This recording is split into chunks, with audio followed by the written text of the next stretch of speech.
your game. Vivo V15 Series. Vivo.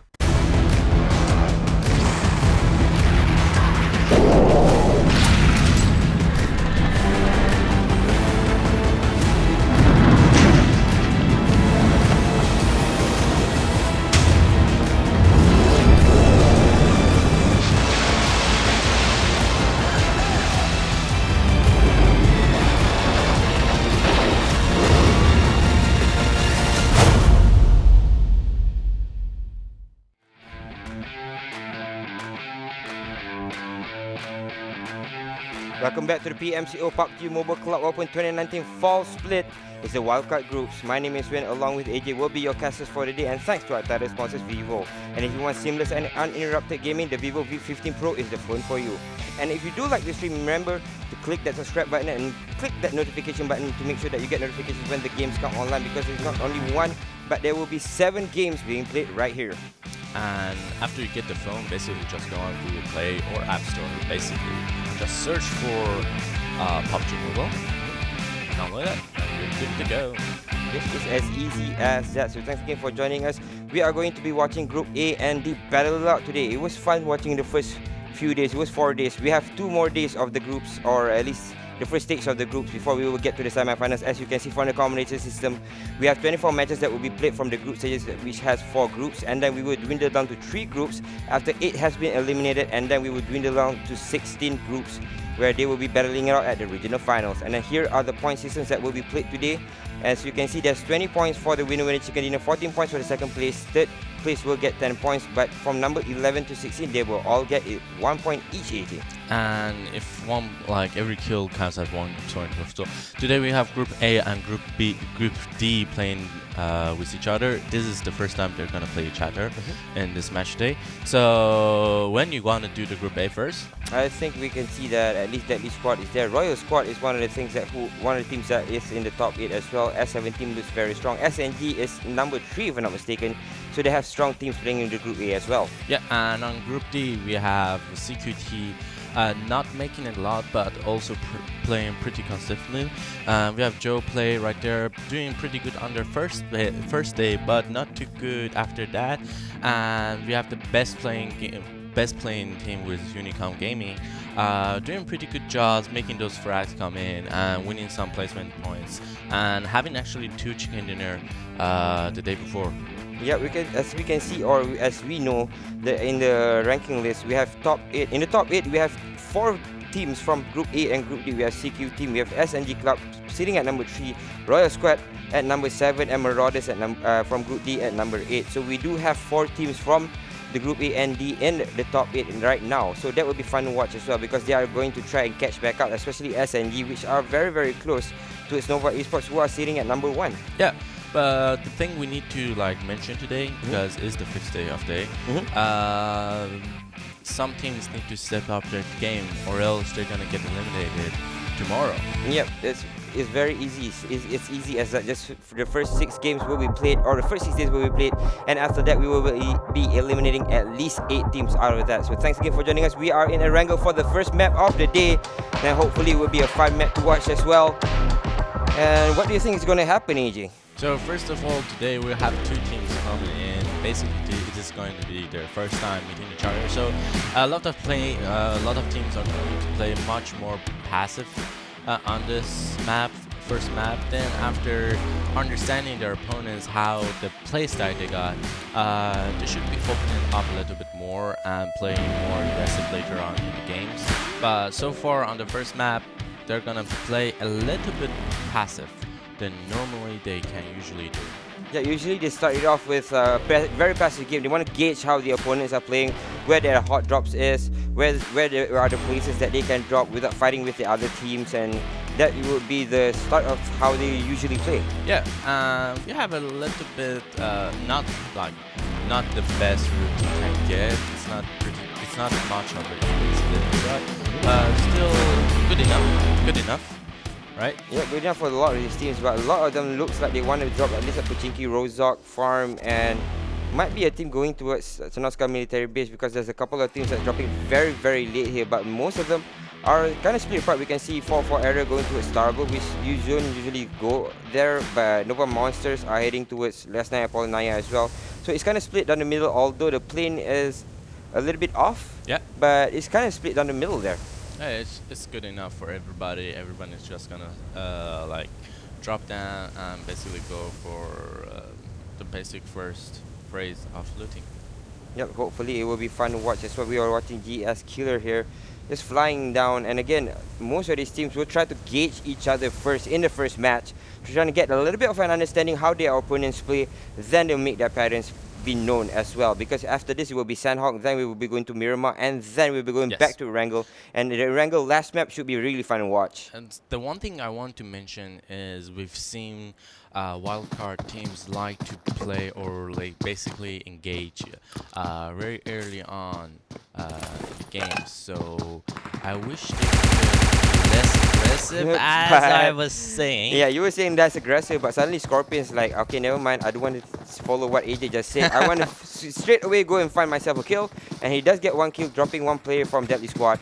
So they're in a lot of trouble here, where S7 can just push in, but Sorry is coming in from behind to try and revive his friend. There are a couple of shots being thrown right here. S7 fighting with DeadlySquad, but so far it's been quite passive, because after that first kill, they kind of group up together here on towards the left side of the map, but the rest of them are still apart from the side of DeadlySquad. Yeah, because the reason they're grouping up because they need to push in, because they don't have actually any loot to go for, and if they want to continue on the game, there's a real big opening place. So if they want to make that cross, they're gonna get sprayed around easily, and so they need to make a decision right now. Either either to go for the game, or either just gonna try what they are doing right now is moving all together and making sure they don't get surprised or ganked.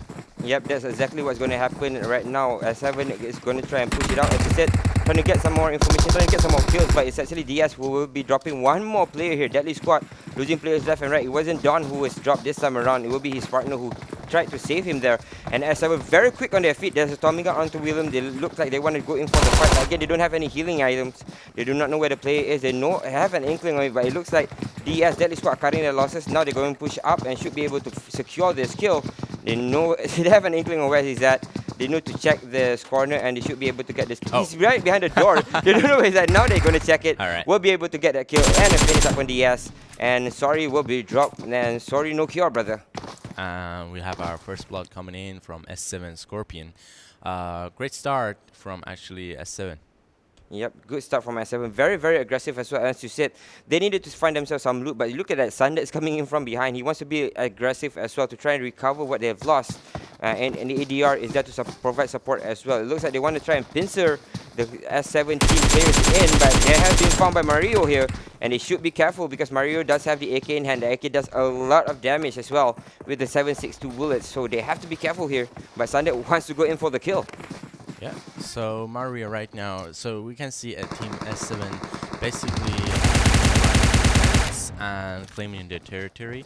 They have like they are sorry, they're in quite a good start right there, and let's see if they can keep it on. Yep, they're trying to keep it on, but they already lost a couple of players. S7 only lost one, so they're quite in a lot of trouble here as they lose their players left, right, and center here.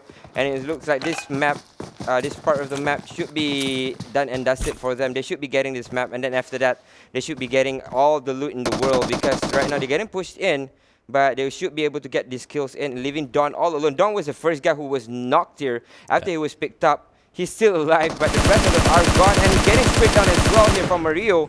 Mario sees him, and from Omalu, Don will be dropped, and straight away, DeadlySquad, not as deadly as they sound, will be dropping at 16th place.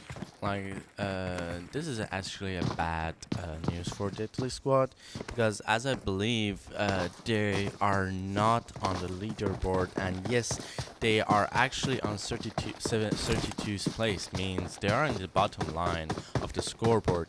They need to make more kills, they need to make more things, and they got 3 more matches to make a difference, or else they're gonna go home early.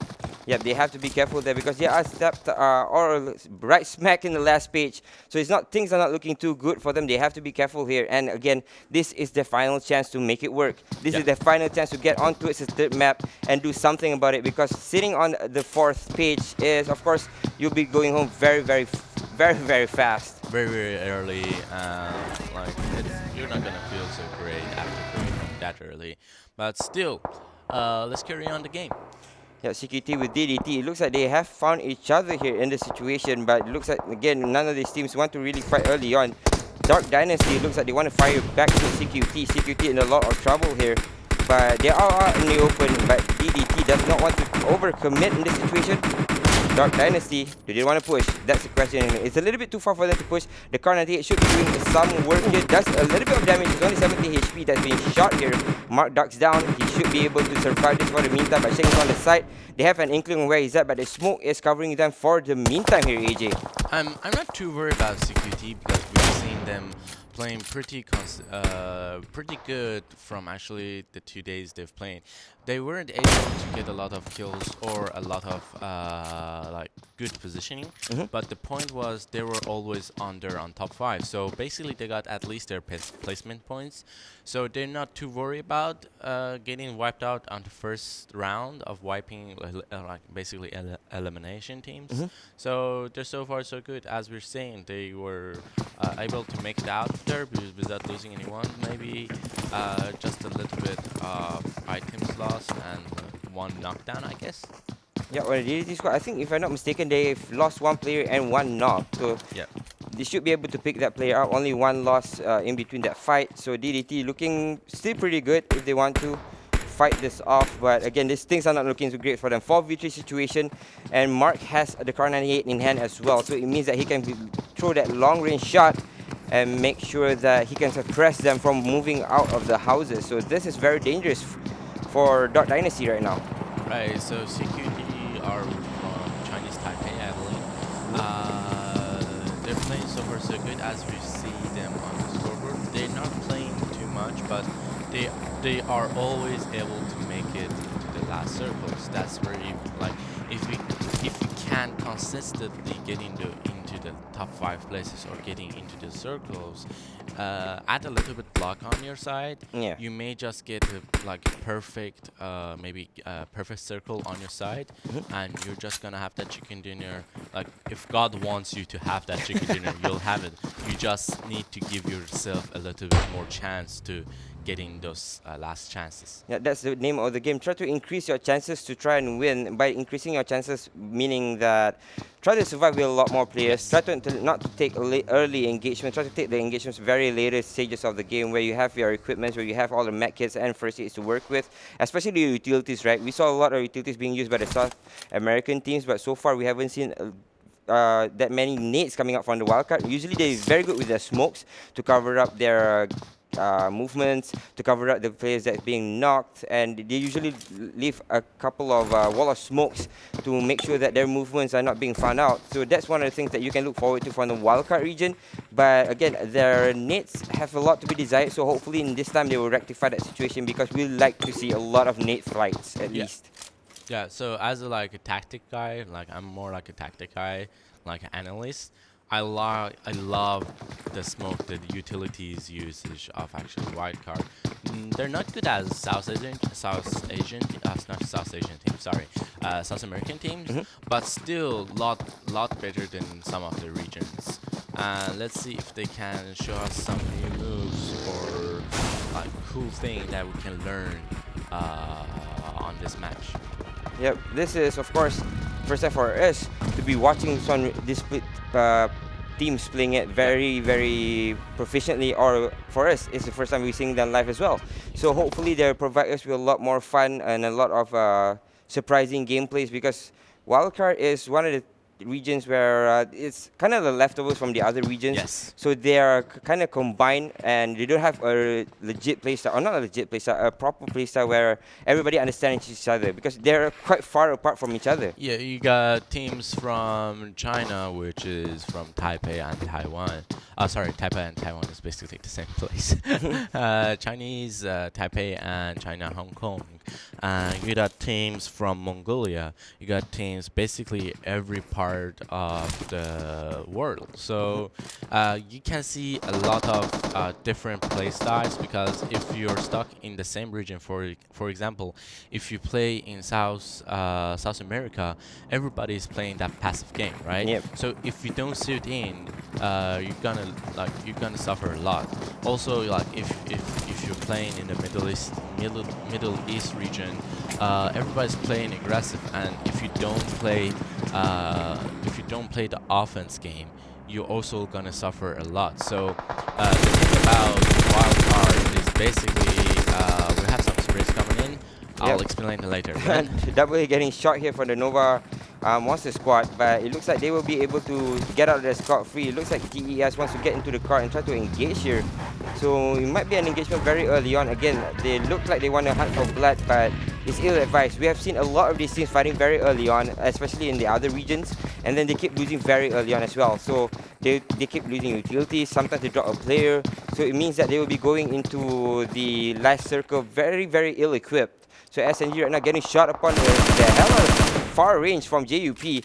Swan shooting them, but it looks like they will be able to hide behind this rock formation for the meantime. Should be able to pick up his friend as well. But the bad thing about Xuan's positioning, because he has only a level 1 helmet and a level 1 vest, so if he gets close quarters, he's gonna suffer from those two items. Not the best idea to getting close quarters with on another team early on in the game, and because he's alone, if the other team pursues to go for him, it's gonna end up badly for him. But luckily for Xuan right there, there's only 2 members which are in the range of engaging Xuan, but you can actually see other team members on the northwest of the map. They may come in hot, and anything could happen. Yeah, as we just seen just now, a lot of these teams have to kind of converge themselves from the side. But never mind, SNG's Blitz Snake right now getting shot upon by Hui. Very far range here, but SNG looks like they're in a lot of trouble. Snake should be lost here, and he is done and dusted. SNG losing 1 player very, very early on. And Hui over here and Camille, like they're camping, right? They're bridge camping. They're holding their position. Did you notice the item management they just have over the second floor? But I think they're low on ammo. So what they did is basically throw out some ammo on the second floor.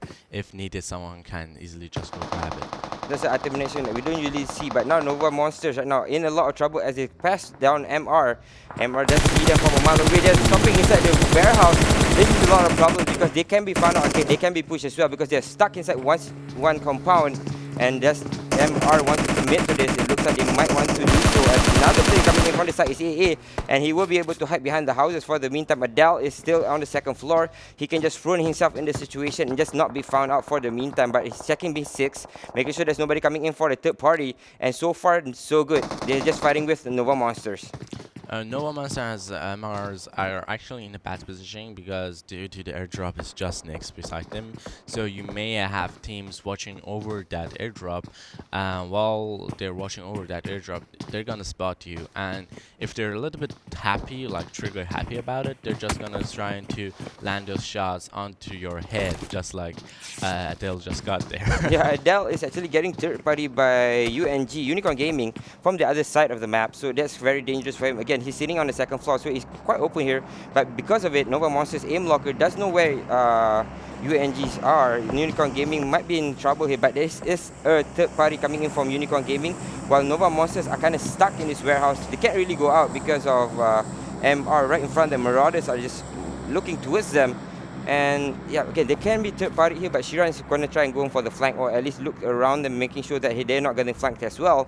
When things are going back very, very passively for a lot of these teams. Yep. So far, there's not much action going on. Speaking of Unicorn Gaming, they're doing pretty good so far in this match or in this season. They end up first in their group placements, not in the total placement, but good enough, ending up first in your group.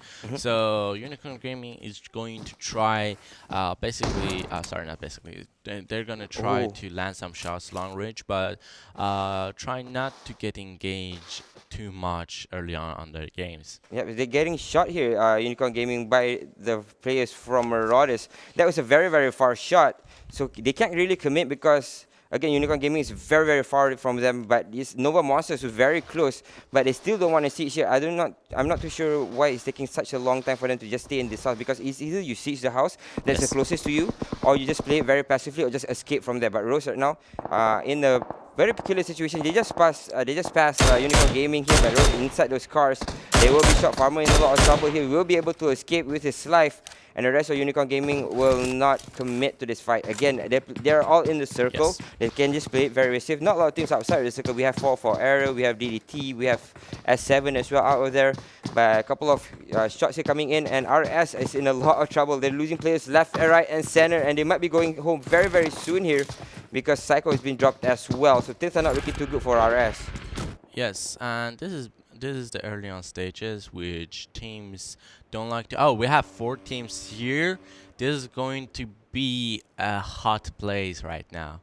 Yep, it's looking really, really hot. CQT is there as well, along with Unicorn Gaming. They're very, very close towards each other. All 4 of them might be here or might be converging on towards Nova Monsters, who's inside this compound or inside this warehouse. There's a player getting shot here, and the spray down from Aim Locker will be able to commit and will be able to get the kill up on Azrael, but that will be all she wrote, I think, so far. There's another team coming in from the side as well. It's 404 Arrow coming in as well. So there's a 3-man fight here, a Mexican standoff for these teams, and the car's getting shot as well. Nasty. So it means that they cannot really escape from this spot. I think they got a second vehicle, so still have that backup plan. But there's 4 teams in this town right now. So one is NVM, the second is 404 Error. We got MR and Unicorns trying to third party. Dot up the hill may come down in surprise. So everything is basically waiting for that first shot to come in. As soon as the next circle is going to spawn, we're gonna see some actions happening pretty soon. Yeah, because you're all stuck kind of like in one place. If the circle shifts towards the western side, they all have to shift together, and that's where they have to start fighting on, because that's where everybody converges on towards one place, just trying to escape from the left of school, and then they will find themselves in a lot of trouble because a lot of these teams, they do not want to fight very early on, as you can see. They're just taking some pop shots, but they will have to commit after this. And here we have Dot getting third party from a far distance. So far so good. Maybe one shot is 2 shot, alright? Maybe one more.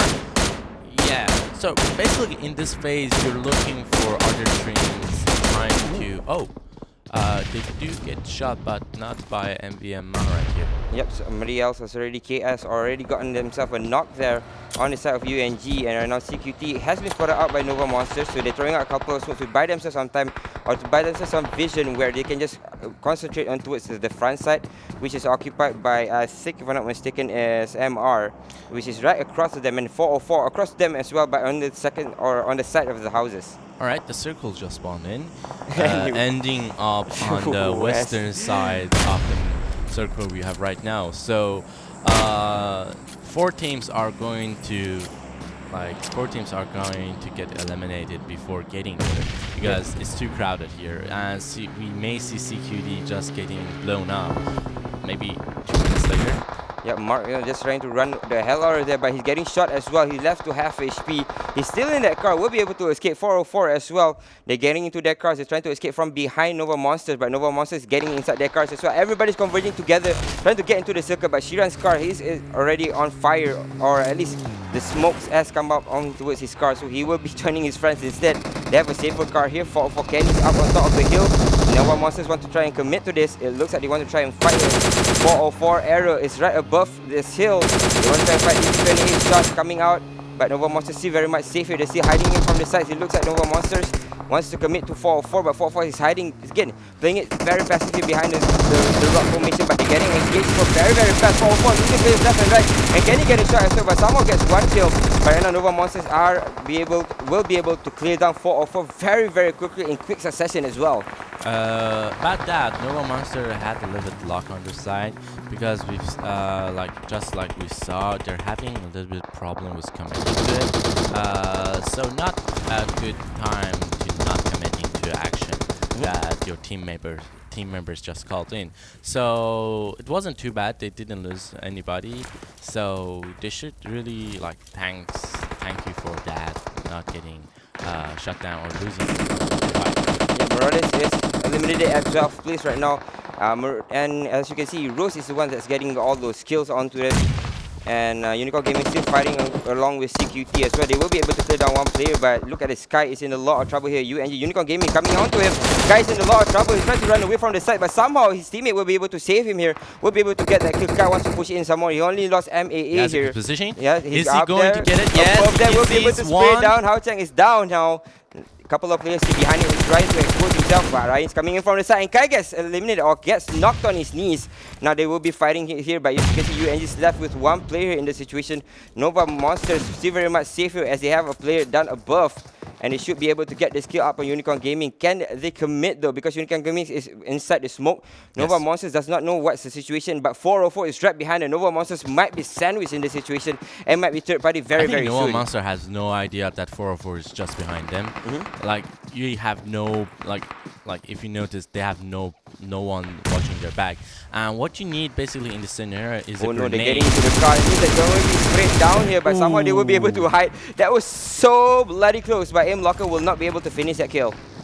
And they're getting backfired actually from, I think, is that RS? Yeah, Unicorn Gaming is actually from behind. I think from the sides, and it sees them, and in from behind as well. Ryan drops down very low. That he wants to engage onto the Nova Monster. Nova Monster is not finding a very good time at all because everybody's converging onto him. Kaiwo gets dropped very fast after getting one kill, and they get Coco as well. So it's a 1-for-1 exchange so far. UNG going for the push. They've lost the players in this situation. Ryan gets sprayed down, will be finished off as well, and UNG is left with Hong all the way inside the car, trying to run away here, but he's getting sprayed down non-stop. He shouldn't be able to run away, but somehow they changed the guns as well. The M4 comes flying out. And Hong still survived, but now he's gone. Now he explodes in the car. And Nova Monsters will be able to pick up a couple more kills. That will be 6 kills for Nova Monsters. So far, so good. We've seen the best playing teams getting eliminated early on in this game. We see Unicorn is not there anymore. SQT is not there anymore.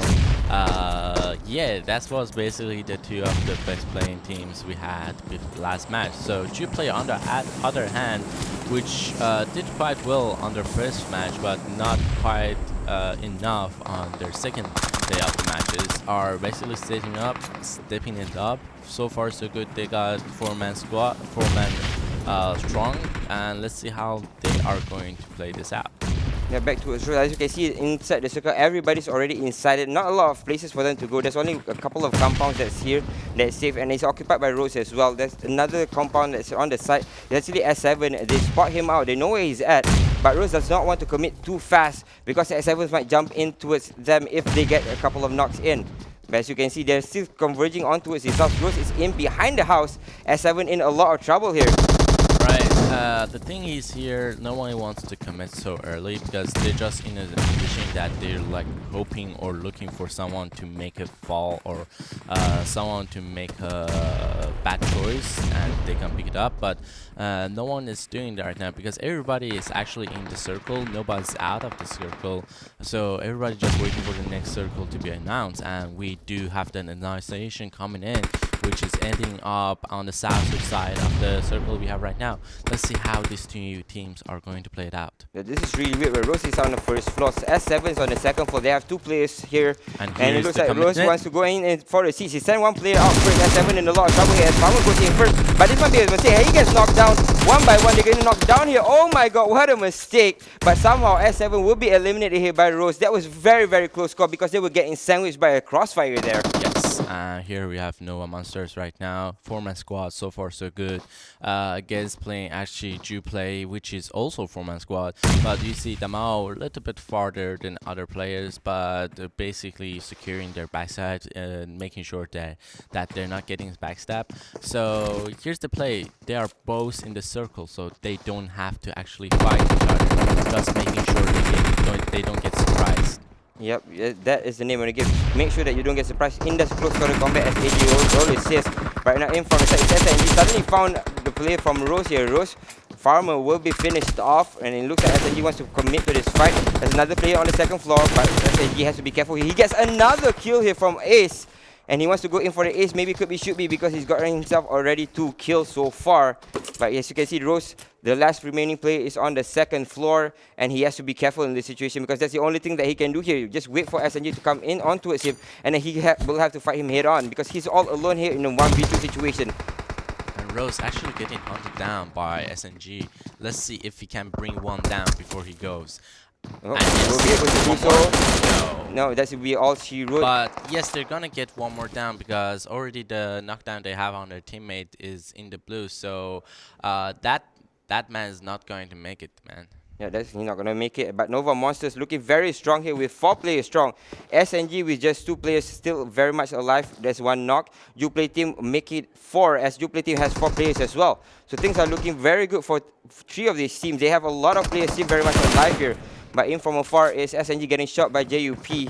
They're in a lot of trouble if they get sprayed down from afar because there's not a lot of room for them to wiggle out of, as Hui will be going to the second floor, throws out a couple of smokes to buy himself some space. This is what we were talking about, right? A lot of them like to use their utilities like smokes and flashes to try and buy themselves some time. This is exactly what the Wildcard players are doing in this situation. As you can see, AA is right behind the trees. Molotov comes flying out from Fuad. Is going to connect. Will be able to burn MAA a little bit. Yeah, MAA has to run out. Use. Very great, as you said. They will be able to get and clear down MAA as well. So that's nicely done. Nova Monsters finally lost a player there. JUPLAY still in play, and they have 4 players strong. 4v3v3 right now. As you can see, SNG is a little bit further apart from them, so they should be very much safe here. But JUP and Nova Monsters close towards each other, so they are in a lot of trouble because both of them will have to fight it on. As you can see, the circle is about towards the left side, but this is the last circle as well. So either way, it will shrink out. These 3 teams will have to converge and fight each other as soon as possible here. Yes, and you basically what you want to do is right now is avoid fight or get some try to weaken the other teams before you go on to the full-on fight or the commitment you have. So Jup right here, JUPLAY, or either I should say, is trying to land some damage on the other teams, and yep, they get a couple of kills, or at least 1 kill upon Bloody. They should be able to commit here. They're going in for the fight. They should be able to get this kill, but no, they drop 1 player here. Ace will drop 1 more player as well. Oh my lord, what are they doing? JUP losing 2 here in quick succession. Hui goes in for the fight. He will be able to knock both of them down, but Kai is still on the floor, and he will be finished off. Nicely done. Nova Monster will go out in 3rd place.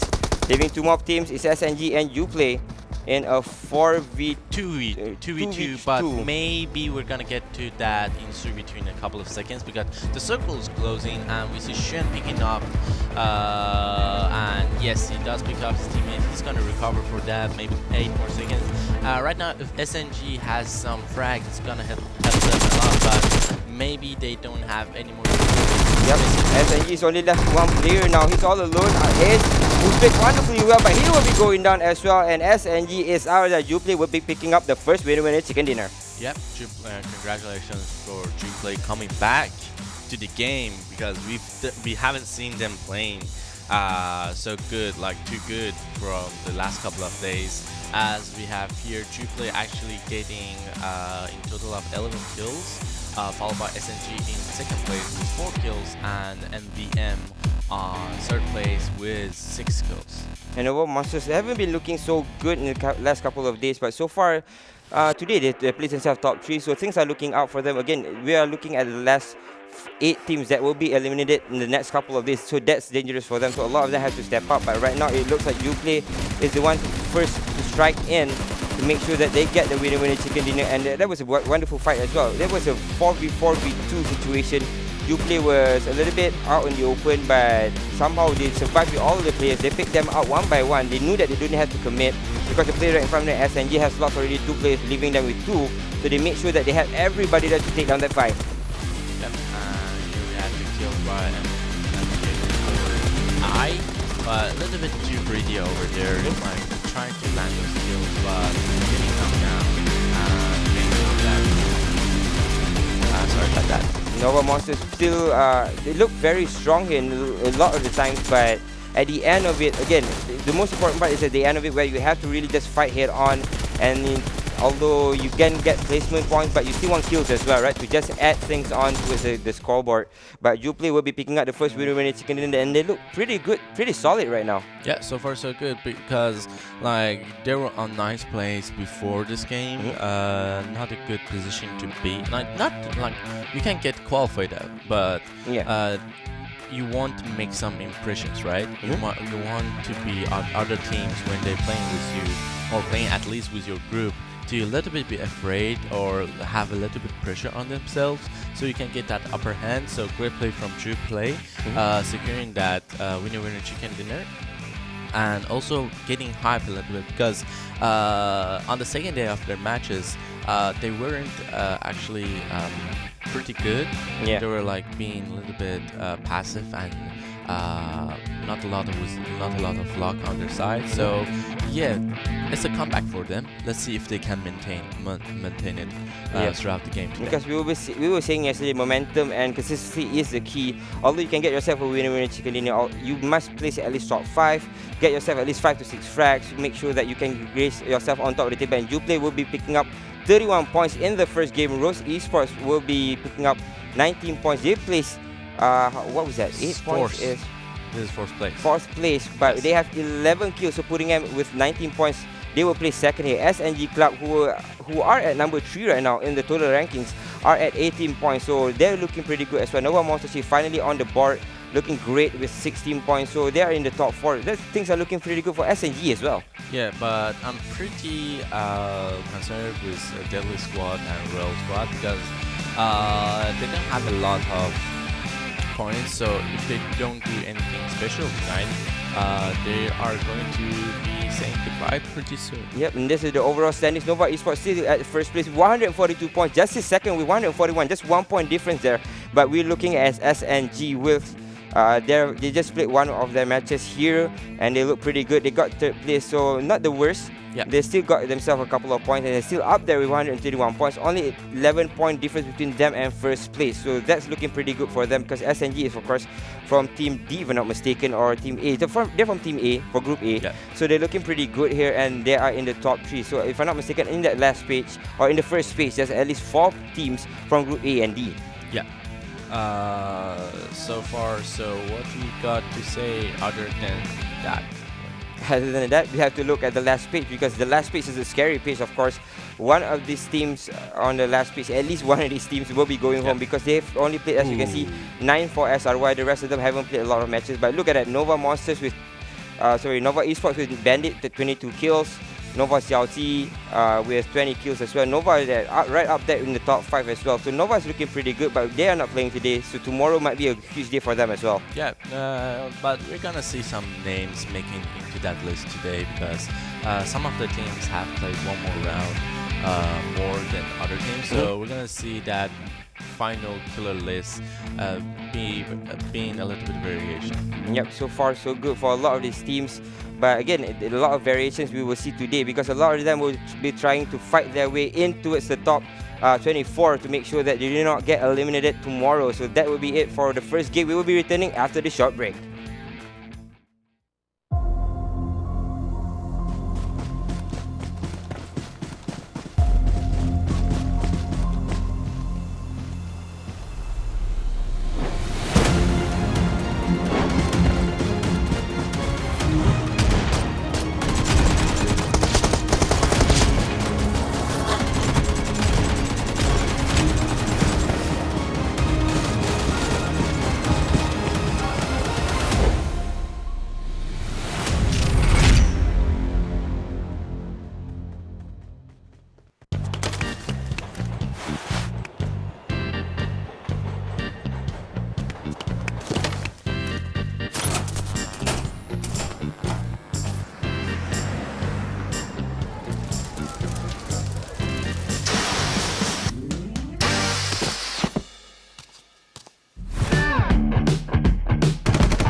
PUBG Mobile Team Deathmatch.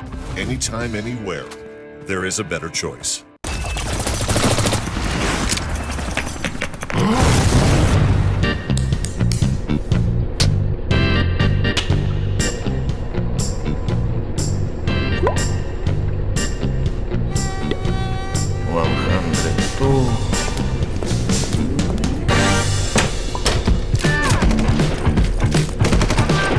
PUBG Mobile Team Deathmatch.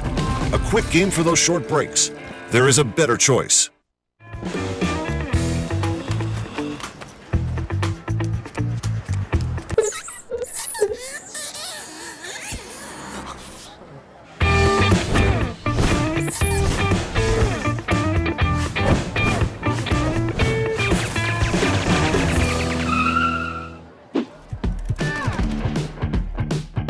PUBG Mobile Team Deathmatch.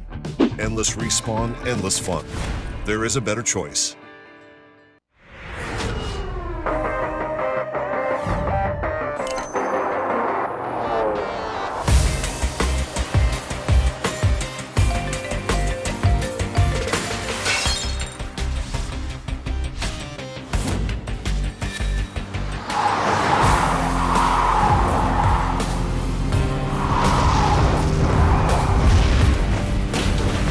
Up your game. Vivo V15 Series. Vivo.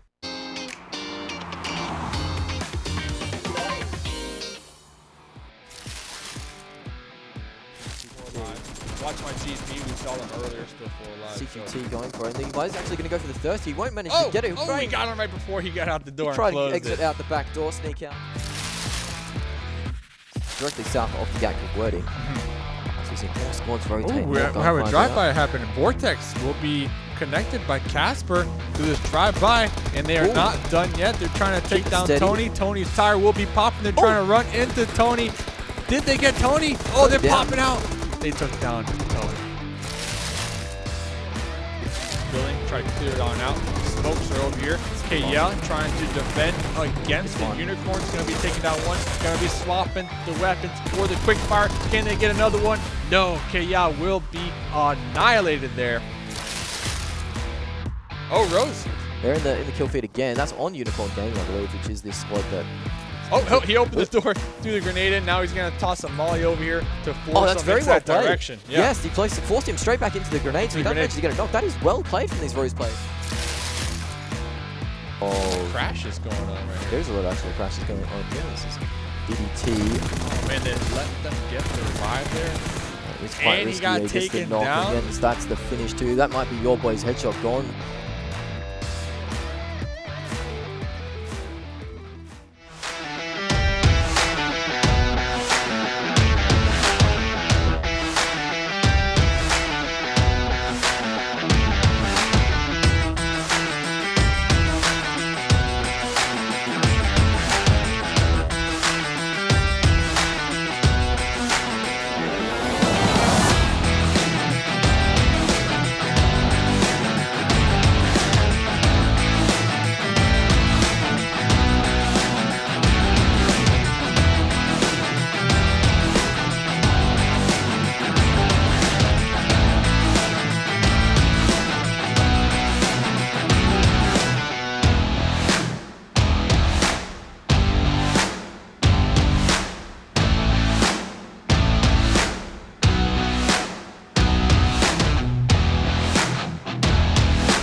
And welcome back to the PMCO, the PUBG Mobile Club Open 2019 Fall Split Wildcard Groups. My name is Twin, along with AJ will be your casters for the day, and thanks to our title sponsors Vivo. And if you want more immersive, more powerful, more outstanding performance, the Vivo V50 Pro is one for you. And here comes the glorious chicken dinner. Thanks again for watching, and make sure if you do like the stream, make sure you hit that notification button and you subscribe to the channel, because there's 7 leagues that will be played right here on this very channel, AJ. And also, if you love the game while watching it, why not just give it a try? Just simply go on Google Play or App Store, download it for free, man. Yep, for free, and then straight away, maybe you will be the one in the next season. So thanks again for joining us. It has been a wonderful first game. I think JUPLAY kind of surprised us with the play at the end. Stepping it up, right? Yes. Coming back. Stepping it up. And SNG playing it very consistently. Of course, SNG is at the 3rd placing right now in the overall rankings. They played wonderfully in the last game, although they didn't get their chicken dinner. Of course, they had less players there in the last circle, but they're placing consistently as well. Yep, and a little bit disappointing from Unicorn Gaming and SQT, because they also played very consistently on their last matches. So we saw them getting eliminated early on the game, on the last match we had right now. Yep, so again, some of these teams will be leaving very, very soon, because this might be their last chance to play. Of course, Group A and Group B, sorry, not Group A and Group B, Group A and Group D are playing today. Tomorrow will be Group B and C. So again, Group A and D, this is their last chance. If any of them are from this A and D group, they have to step it up today. This is their last chance to survive, because 8 teams will be eliminated tomorrow as well. Yeah, and especially if you're like on the last page, you have to be aware, because you need to check out which teams are actually playing tomorrow, which are also on the 3rd page of the pages, because they're basically gonna get more points, and you're basically gonna be pushed down from the 2nd page to the last page. And so you basically need to first get off that last page and get a little bit more points, so you don't get smashed back to the last 8th place. And some teams also might be hoping that some of the teams end up a little bit bad, like not as good as they do. Sometimes you can't perform, you hope the other teams are underperforming as well, so that you might climb on top of them. So that will be that about the standings. But we will be going into Sanhok for our 2nd map of the day, and hopefully it will be a lot of fun. Let's check out the flight path. Sanhok is one of the maps that promotes fighting very early on if you want to, because there's not as many towns as Vikendi, but it's kind of a small map. So hopefully that will be fun to watch as well. The flight path is coming in right now from Hatin towards the side of Bantai. So it's kind of split here. Paradise Resort is still inside there. Camp Bravo is a little bit too far. Kao is a little bit too far. Mognai and Lakawi. So a lot of these teams won't be going that side. Quarry, if I'm not mistaken, does not have the best of loot, so I don't think they'll be going towards that direction. But as you can see, they're splitting apart. Most of them are going towards the side of Paradise Resort, Tatmok, and I think Bootcamp will be occupied by SYR. Sorry, SRY. So that will be something to watch as well. DDT is there. They're moving a little bit slower, so they might be going towards the bootcamp as well. And on this map, you don't actually need to be landing on that on those hotspots, because there is basically loot everywhere on this map. It's a very small map, and it doesn't encourage you to fight on early on the maps. And here we have 2 teams which just doing that, like, don't fight in the early on games. They're like, nope. Yep, they will straight away want to fight. It's Marauders and SRY fighting it off very, very fast, very early on, as Azrael will be shot as well. Adele's already been dropped in this fight, so SRY has the advantage going into this fight. They have a couple of more players, a little bit extra, but right now in the situation, as you can see the minimap, there's only 2 players inside that one warehouse, Gaga and Fong. So Fong is watching towards one side as well. Azrael can't really run from here. I think they hadn't gotten the loots to kind of fight or fend them off, so this might be something that SYR can take advantage of. Sorry, SRY, I keep saying SYR. That's SRY. Oh, sorry. I think it's the easiest way to say it, but SRY looks like they have the advantage here. They have the weaponry, so because of it, MR Marauders will have to force their way through the waters, and they will be trying to run away from it. S7 meeting up with UNG. Unicorn Gaming right now in a lot of trouble. That's a surprise. Coco is going to be a surprise from behind. Yeah, and but let's see how he's going to play, because I don't think Mario or S7 know someone's there.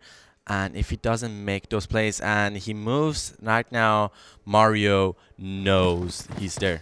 Yeah, Mario knows he's there. He might be in this lot of a funny situation here, but he will be able to get that drop and will be able to drop one player from UNG. So that's not looking too good for them because they have only one player there in the situation. So UNG Unicorn Gaming will lose their play very early on. Hao Chang is running the heck out of there. He doesn't want to take part in this at all. He's bailing out and he says like, sorry my friend, but I'm not going to stay around for you. Right, I'm out. Sorry. I tried my best to get there, but you didn't make it. I'm out. Right, as the saying goes, it's 5-0. Let's dip. Cool. So we have William here doing not too bad on this day, but Unicorn Gaming again losing one of the teammates early on in space. So we have the circle coming in, which is ending up on the eastern side of the whole map. So a pretty friendly circle right there.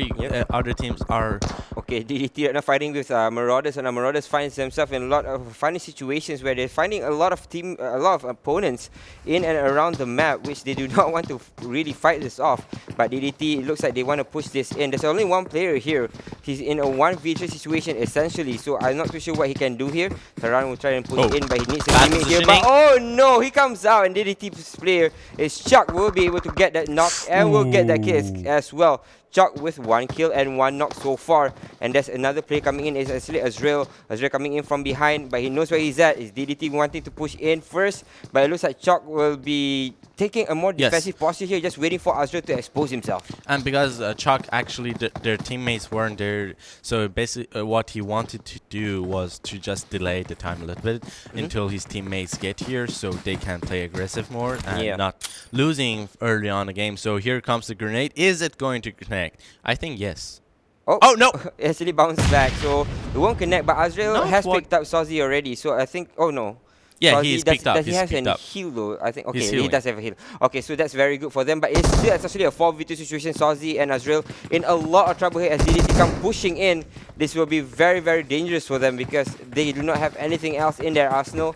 I think they might have used their last first aid in this situation, but both of them in one house, and DDT does not want to throw any nades or does not have the nades to throw in, and Azrael coming in from the side. So DDT is going to find them. Azrael gets dropped very, very low here. Armor coming in from the side as well. They're going to try and blow up the door, and they should be able to do so, and the rest of them are down and out. Marauders is out at 16th place. Yep, early on in games, Mauritius is not looking too good. DDT right now, so far so good for them. They got 3 kills actually under their name, and they didn't lose much, or they didn't get mostly any knockdowns, because knockdowns also count, because each time you get knocked down, your health bar drops faster than it usually does. Yes, it does. Every single time you get knocked, you're going to bleed out a little bit faster there. Yeah. So that's something that they have to watch out for. Chung right now has been dropped. HH Blue will try to fight him out. I think maybe he knows where he's at. Is RS trying to go in for the push? I think it's Esports. It does connect. Wow. The grenade does connect. No way. Okay, that it is bad. It is not a great day for Unicorn Gaming. Already losing 2 of their players early on the game. Man, Unicorn Gaming having some hard time today. Yep, as you said though, this map is they don't really have a hot drop, but the thing is this map promotes fighting very early on because of the size of it. So a lot of these teams, although they're farming or loading up very far from each other, but sometimes they will be meeting up with each other. And here it is, GES will be meeting up with JUPLAY, who did win the last game. Yeah, so they're looking pretty good as well in this game. So hopefully they can sustain this and somehow bring this towards the next. But Ghost Esports right now pushing in towards them. Shuan is not moving. Nobody's moving. Not even making a sound. If they don't find down, like geez, it doesn't find down, there is JUPLAY on the other side of the cross here. They're gonna get sprayed down and be surprised pretty easily. But you can see they're definitely having some hesitation right there. And the first player goes out. They wait for him. Wait for it. It's good patience right there. Good trigger control. And it's official. They now know someone's there. They now know at least one player right in front of them. So, but Sean's still hiding behind the rock. It means that both of them will have to commit. He sees the head. He's waiting for his teammate to push. Now he's pushing out. And it's Juan who does get the knock first. The second guy is appearing as well. But Juan is very low here. He has the first hit, but he doesn't had the opportunity to use it just yet. They're going to spray down the play from GES, but GES somehow will win the fight. So in the meantime, Xuan John does will get get finished dropped. off. But another player is getting dropped here for the side of GES. Just dropping like flies. They have a couple more plays, but no, they get the win. Somehow, JUP will be dropped very early on. The winners of the last game is down and out. That was JUPLAY. That was pretty early. Yeah, that was pretty early for them to exit there. But Yeah. unfortunately for them, they will be going out against Ghost Esports. That was kind of surprising as well. That was kind of because they had the upper hand, right? Yeah. They had the upper hand. They had the better information. They had the chance to fire first, but still, they lost that round. Especially that Ghost Esports was very aggressive. They're just Yes. going into it. They didn't know where Swan was, but somehow they know after he stood up, he was very low. They just spin around, took him down, and then the rest of them just converged onto that fight, and they won that fight nonetheless. So that was very good from Ghost Esports, but JUPLAY though not looking too good after that first game. They're not gonna be happy about it. Yeah. They definitely are not going to be happy. Ending up 15 plays and not even getting 1 kill. So basically, they got off with 1 point. So nope. Yep, Not at all. Not good. Not good at all. Now DDT here, Dark Dynasty does find SNG Club. They're a little bit further from them, so I think they're going to just heal out first, hit Yep. their boost, making sure that they are up and running after this once they start fighting it off. Sava is there as well. As you can see, SNG just firing back a little bit, but again, they're stuck between a rock and a hard place. They don't really have a lot of places to move out, and Bloody exposes himself. He does get shot from behind here with the M24, and he's very, very low. He should be taken out here, and he will be as Kid sprays him down. He's very low, and Bloody will be finished off as well, leaving Krasava all alone in the situation. SNG in a lot of trouble here.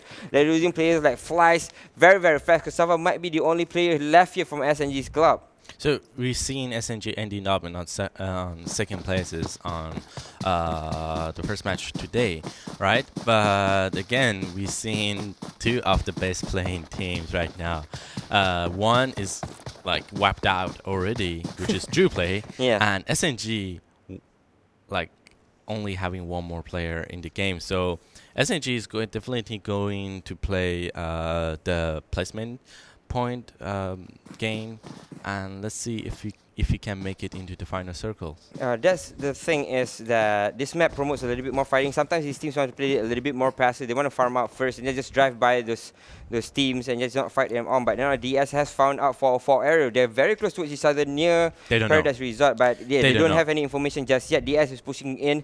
They're going to try and push in Oh, no. hard, but Oh, no. Kenny sees that, will be able to spray him down. I think, no, that's finished his job, I think. But no, Don actually ducks. He's still alive. Sorry, he's been dropped. Don's still very much alive, but he's on the first floor. He's very, very low. He's trying to hide it out, but Kenny knows where he's at. Kenny hears him. He's going to go in for the spray downs, but he's actually underneath them. Kenny going for the shots in. And he does get down. Yeah, Fabit takes a kill or takes a knock here, leaving a couple of more players there for the side of DSS. DSS, one of them have a bad name, like Chinese version of the game. But so far so good. The nation is just going to follow up, and let's see if he can land some shots on her. But Himself, he will be taken out here. That means there will be 3 players confirmed kill if John Wick commits to this fight, and it's 3 confirmed kill here from the DS squad. And Nation is all alone as well, and DS will be dropping here. And unfortunately for them, they came in, they didn't know what was above them, and 404 just... Yeah, 404 error. Like, Real error. just there coming errored in. everybody out. Like, no, Yeah. we're not gonna get hit. We're not gonna get eliminated. We've seen 404 errors. John Wick playing pretty consistently, and he's a pretty good fragger of their team. So he's basically the real John Wick of their team. That is real. John Wick is it. But as it stands, CQT is fighting against Nova Monsters here. Nova Monsters in a lot of trouble as CQT Swan spray them from the side, but they already lost Mark. Mark has been knocked here, and they are left with 3. Nova Monsters left with 3 as well. So far so good. They're surviving, but they've lost another player here. 2 players dropped for the Nova Monsters squad. They can't be saved as well. Nova Monsters MAA has been finished off as well, leaving Shiran still very much knocked on the floor there, but 2 players still very much alive for the Nova Monsters squad. What can they really do in this situation? At least, actually, there's 3 players still alive here. Yes, they got 3. One of them got picked up, but one of them unfortunately basically just got taken down. Here we have Xuan flanking from the left. Let's see if he gets a better position. And he's trying actually to get some information, but actually is that a third party Yeah, coming Rose in? is coming in from the side. Saw another player player for Nova Monsters actually took the shot on him, finished him off. Rose coming in for the third party. They for the side. And finally finds them. Aim locker gets dropped on his knees. He will be finished off here as one changes to another guy to make sure that he has the bullets to do so. And that would be good. And that would be all she wrote for Nova Monsters. I think they have one more player here just running around, if I'm not mistaken, but he's nowhere to be seen. But Rose here, who was the third party coming in, who knocked one player from the Nova Monster squad, is still there. And there's Sky, who's all alone, finds another player. It's actually SRY. I keep saying SYR. SRY. Sorry, is not sorry at all. It's they will cool, be it's taking cool, the it's kill. cool. So Rose still there alongside his CQT. They still want to fight this off because after Nova Monsters just escaped from that situation, they're still like, you know what, we want to fight this on. We have the opportunity to fight this. We have the equipment. I think this is the engagement that you should take. Yeah, for Rose, it's definitely it's the right thing to take because they knew they were fighting off. But yeah, we got our first knockdown coming out from Rose Hodge and taking down Shen right there. But I think they are able to pick him up later on in the game, and we are seeing they are getting picked up. So the CQT is going to be able to recover from that, but the best thing you want to do, especially for CQT, they should be avoiding this fight because they have already lost some items in this map, and there is still 11 teams left. So if you are going to fight this, you basically are risking everything, especially those placement points. Yeah, they're going to try to maybe just escape or bail from this fight. But as you can see, they're getting shot upon. They're going to throw a couple of smokes to buy themselves some time or buy themselves some space to kind of escape from this fight. But Rose is looking like they're hunting for him. Now they're regrouping here. Do they want to engage? That's the question. Now the circle has shifted towards the lower left side or the southwestern side a little bit. But a lot of these teams should be able to entry in. RS is a little bit towards the left side. We can see SNG towards the north. S7 coming in from the waters. We have CQT already entering the circle. So a lot of this entering the circle. But S7 is very close towards DDT. So they might be meeting with each other very, very soon. And yes, so due to the circle and the route we were given today or spawn, a lot of teams got eliminated early stage on this game. So basically the circle isn't too crowded like last round we had. So most of the teams except I believe S7, which are going to have a little bit hard time trying to cross over because DTT is on to them and they have basically no other way to make an entry to the circle. Or about the thing of water, right? Yeah. You are not able to shoot when you're in the water, and you basically go a lot slower in the water. So yeah, if you get spotted and if there's no cover, you're basically gonna be hunted. Yeah, you'll be done and dusted. Mythbusters actually busted that myth that you can shoot underwater. So fortunately, you cannot shoot underwater. So again, you are a little bit of a sitting duck once you enter the H2O. So they have to be careful with that. So they are trying to find another route through it, and they're going towards the north side. They have got on the road, but S7 Scorpion will be shot from afar here, and our Armor wants to find in some more. William has to jump behind the rock, but Scorpion is exposed, and Scorpion will be finished off. Another player from the S7 squad just getting fired upon when William is all alone behind a rock and a hard place. Doesn't have a lot of utilities to expand. Does have the smoke. Throws it actually behind him, I think, if I'm not mistaken. Just trying to steal their attention away towards that side. But he's still behind the rock. They don't know where he's at. Because he had a suppressors on his gun, so basically he wouldn't have heard him. And William is very low now. Just one more shot. They will be able to finish him out. DDT just firing on all cylinders here. S7 getting dropped one by one as William just crawling to his death. He will be going out as well. And that was basically it. And S7 ending up with only one player left to play in the end circle. Yep. Yeah, left with Mario. But there was a nice shot that they were trying to take. But the thing is, they didn't have a lot of cover. As you can see, the terrain is pretty much open there. And back to way to champion now inside this one compound. They have a very good compound in their control, but GES is coming in from above, so they have to be careful in this situation because they might be overrun very, very soon here. Ghost Esports are just looking from above. But right now, basically, both of the teams, they know someone's up there and they know someone's downstairs. So basically, because both of the teams are actually in the circle, so they don't have to fight it off. They're just gonna. The best thing you want to do right now is gather more information and chill and try to not fight it, because you're in the circle, right? No one's bothering you, right? As long as you stay in the circles, you're gonna get other teams getting eliminated, other teams getting weakened, so you get a better placement point for free. So why not just chill, right? Yep, that's a very good point. You can just chill inside the circle, wait until all these other teams converge and fight with each other instead. And also the circle spawn in their favor, right? Both of the teams are in the middle of the circle, and actually GES having the better positioning because they entered the circle from the south side of the circle. So they basically know there's no one behind them. Yep. So they are a little bit safer than other teams, I could say, and they're a little bit sure. But also we can see Ghost here being the scout for behind, just to be sure, just to make sure no one comes from behind them to backstep them. And it's a pretty safe game for GES right now. Also, I think Way to Champion also are going to chill in that compound.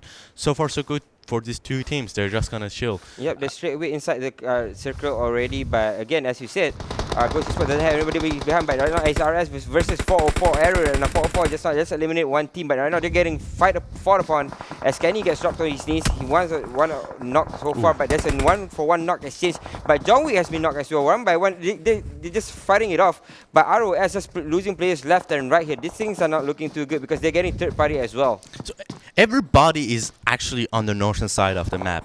Everybody except Way to Champion, GES, and CQT Team. Other than that, every single person is going to try to make that entry from the northern side of the circle. So again, we're gonna see a lot of teams getting taken down, or at least losing one or two players on the way into the circle.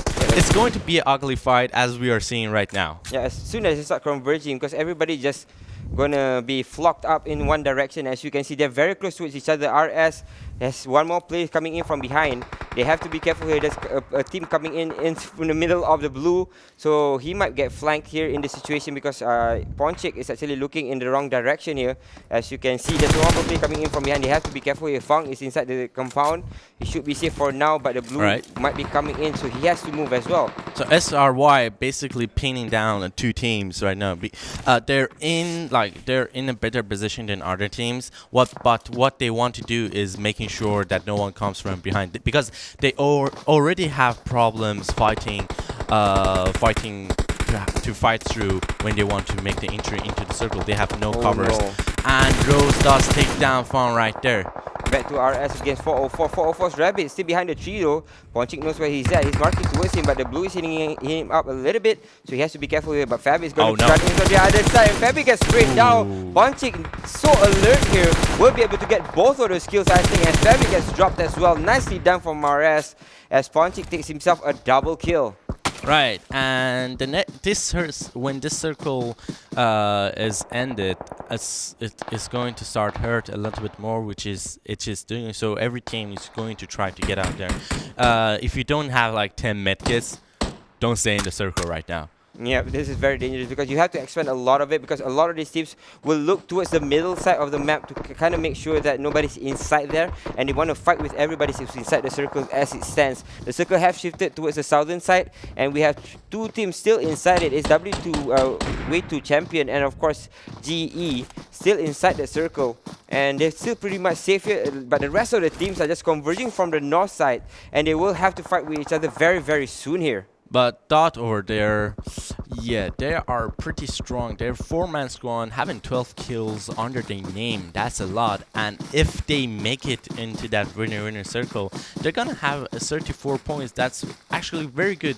But on the other side of the map, still, you have GES and Way to Champion and CQT basically just chilling, right? Yep. They're just gonna sit there and do nothing. And Way to Champion and Ghost Esports have the best situation, I think, as you can see. Look at that. They're right smack in the middle, but they have a compound towards their own, so nobody can really engage onto them unless they come very close and just throw a couple of nades in. But as you can see, they're still very far apart. They can't really come in as Mar gets sprayed down here by Vortex. There's no damage whatsoever with that VSS. So far, so good for Mark. He will be able to run away. Maybe could be, should be, and he's safe. No, he got shot a little bit, but he's safe now. Yeah, he's safe, and yeah, we're not gonna see any more round fights between CQT. Yet. Right now, let's look at SRY will be eliminated here by way to champion. Finally, one team down here. But still 4v3, v4, as you can see, only SRY has been eliminated in this situation. Dark Dynasty right now has the upper hand, but they lost, like, one of their players knocked down, but he's going to be able to be picked up and recover from that. The Circle has spawned in. Dark Dynasty are in a pretty good situation. The Circle is basically a little bit south side of them, so it's not going to be hard for them to make it into the Circle, but the problem with their positioning right now is they have a lot of teams in a better cover. So what they need to do is making sure the other teams don't come up to their sites. Look at this Circle though. This is unforgiving, as CQT is the only one that's out here. GE is already half of them already in, and the rest of them are rejoining as well. CQT right in front of GES right now. Oh, Goes Esports, not the jumps best behind. thing you can do. No, he just turns back, and now he will be straight up. Maybe should be Ghost running the hell out of there, but he's getting shot in from behind. All right, bad information. Shen does get taken down. And now it looks like they still want to fight this out. GES goes trying to spray them down, but he's all alone in this situation behind the tree lines. They know where he's at. CQT is pushing onto him, but he's very, very low here. Nits come flying out. He has to try and heal himself back up, but he's still behind the tree. Still very much safe for me. Waiting for Daddy to come and support him. He will be able to do so as CQT loses 3 players in quick succession. Somehow Ghost is making this work as they're trying to heal up. Mark is exposing where Ghost is, so he turns back, uses his Uzi to bring him down. There's one more player in. That was it from Ghost. And he does survive with those skills. Man, he took down 2 person with, like, what, 5% of his health? That's why. That's just so nuts. Somehow he survives for the longest time. And CD from the side will be able to see one player from the way to champion, but they should be able to pick him back up. As you can see, way to champion has 4 players still very much alive here. They have all the advantage in the world, but they are not in any compound. So this is the problem right now. The Circle shifted towards the southern side, so they have to move back towards that, where it's really just occupied by GES right now. Ghost Esports is the only one right now is inside the Circle, which what they won't actually in. And the thing about it is basically they're on the upper hill, right? Every team which is going to try to come up is gonna get sprayed upon, or like Ghost Esports are going to have an upper hand of that. They can basically fire first, but the thing about it again is they can't stand up. If they stand up early in the game, they're gonna get sprayed by either WTC or Dark Dynasty right there, because everybody is chroming right now and sneaking their way little by little up to that Circle, and actually everybody is in right now.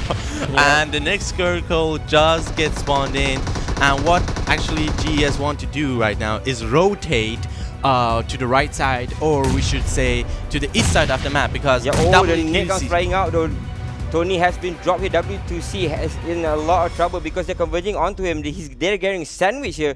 W2C in from the side. As you can see, Ghost Esports can see them as well, but Ghost Esports does not want to take this fight just as he's waiting for W2C to stand, and then they can just sandwich him by the side of DDT as well. But then the WTC is losing players very, very quickly here.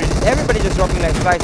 WTC in a lot of trouble. They're getting sandwiched. They have to just kind of escape from it, but DDT is getting shot as well. Everybody just dropping very, very fast in this situation. Ghost Esports still has 3. DYNASTY has 2. Way to champion only has 1. DDT still inside, proning here. 2 other players still very much safe here. And GES, Ghost Esports have all the advantage in the world. They should be able to pick up this win, but they're losing life as well. Ghost drops down very, very low. DDT's Kane has been spotted out. They should be able to finish him off.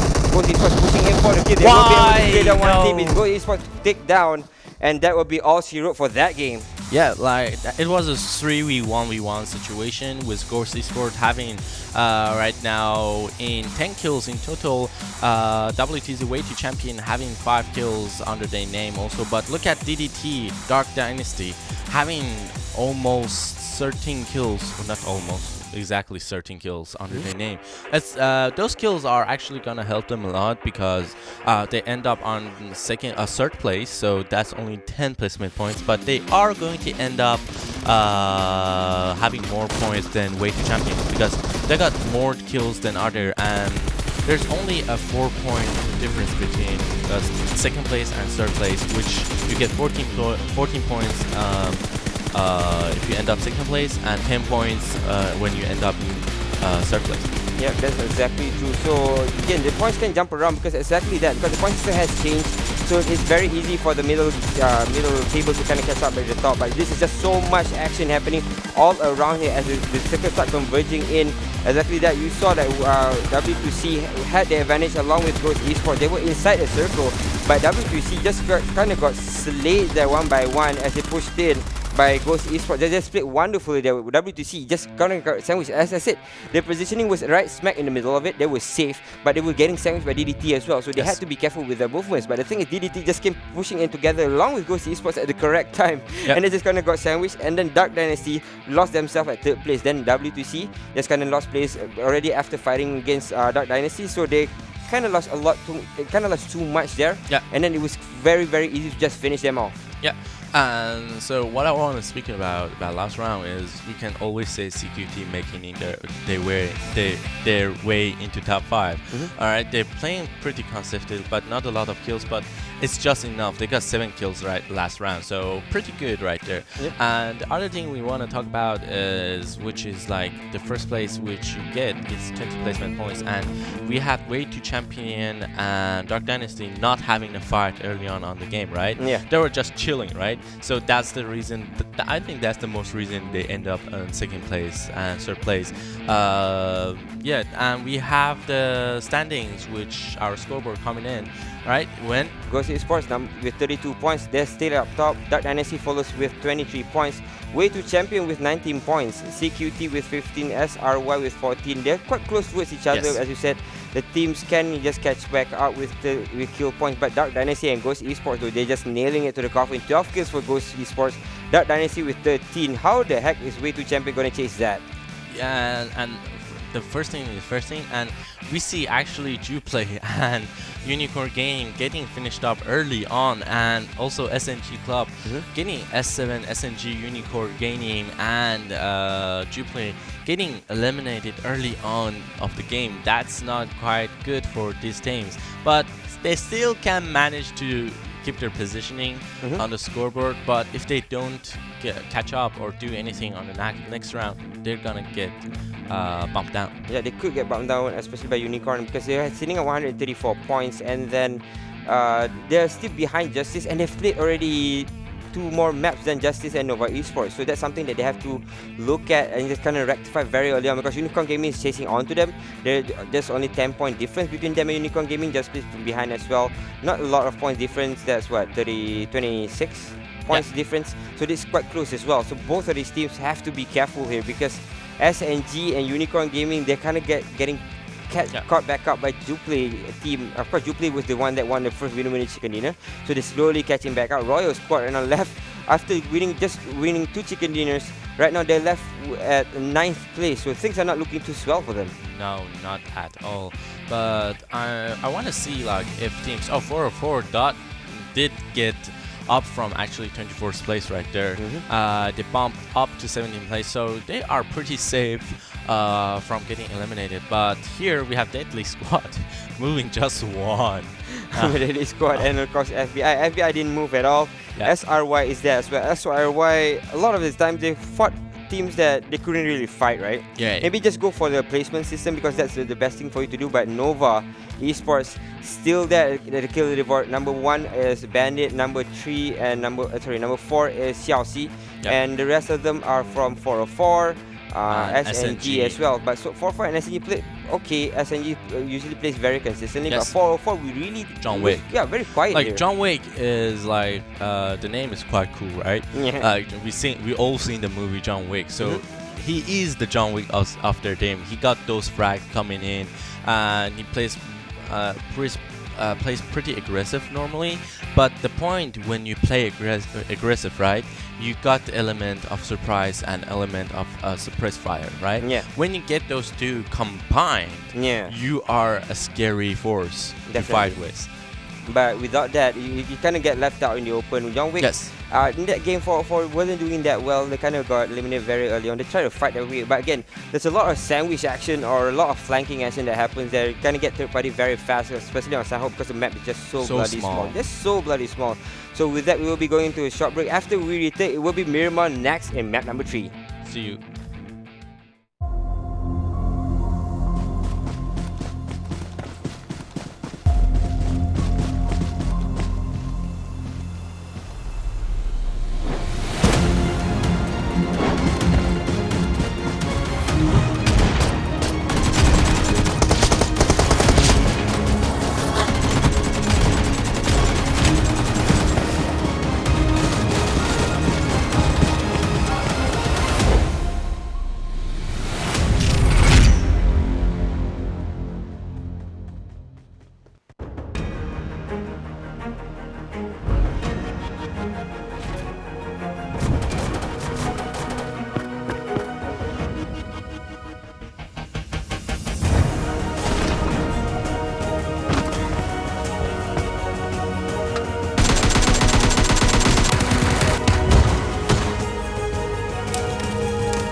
Welcome back to the PUBG Mobile Club Open 2019 Fall Split. It's a wildcard groups. My name is Ben, along with AJ will be your casters for today, and thanks to our title sponsors Vivo. And if you want seamless and uninterrupted gaming, the Vivo V15 Pro is the one for you. So thanks again for joining us, and make sure if you do like the stream, if you do like PUBG Mobile's esports in general, hit the subscribe button, making sure that you get notifications as well. Make sure that you ring that bell. So because there will be 6 other regions being played right here, AJ. And also you can easily download PUBG Mobile from Google Play or App Store for free. Go! Yep, Go! it's as easy as that. Just download the game and you will be in. There's a lot of modes that you can try as well, and maybe you can get yourself into the game because you might be the one.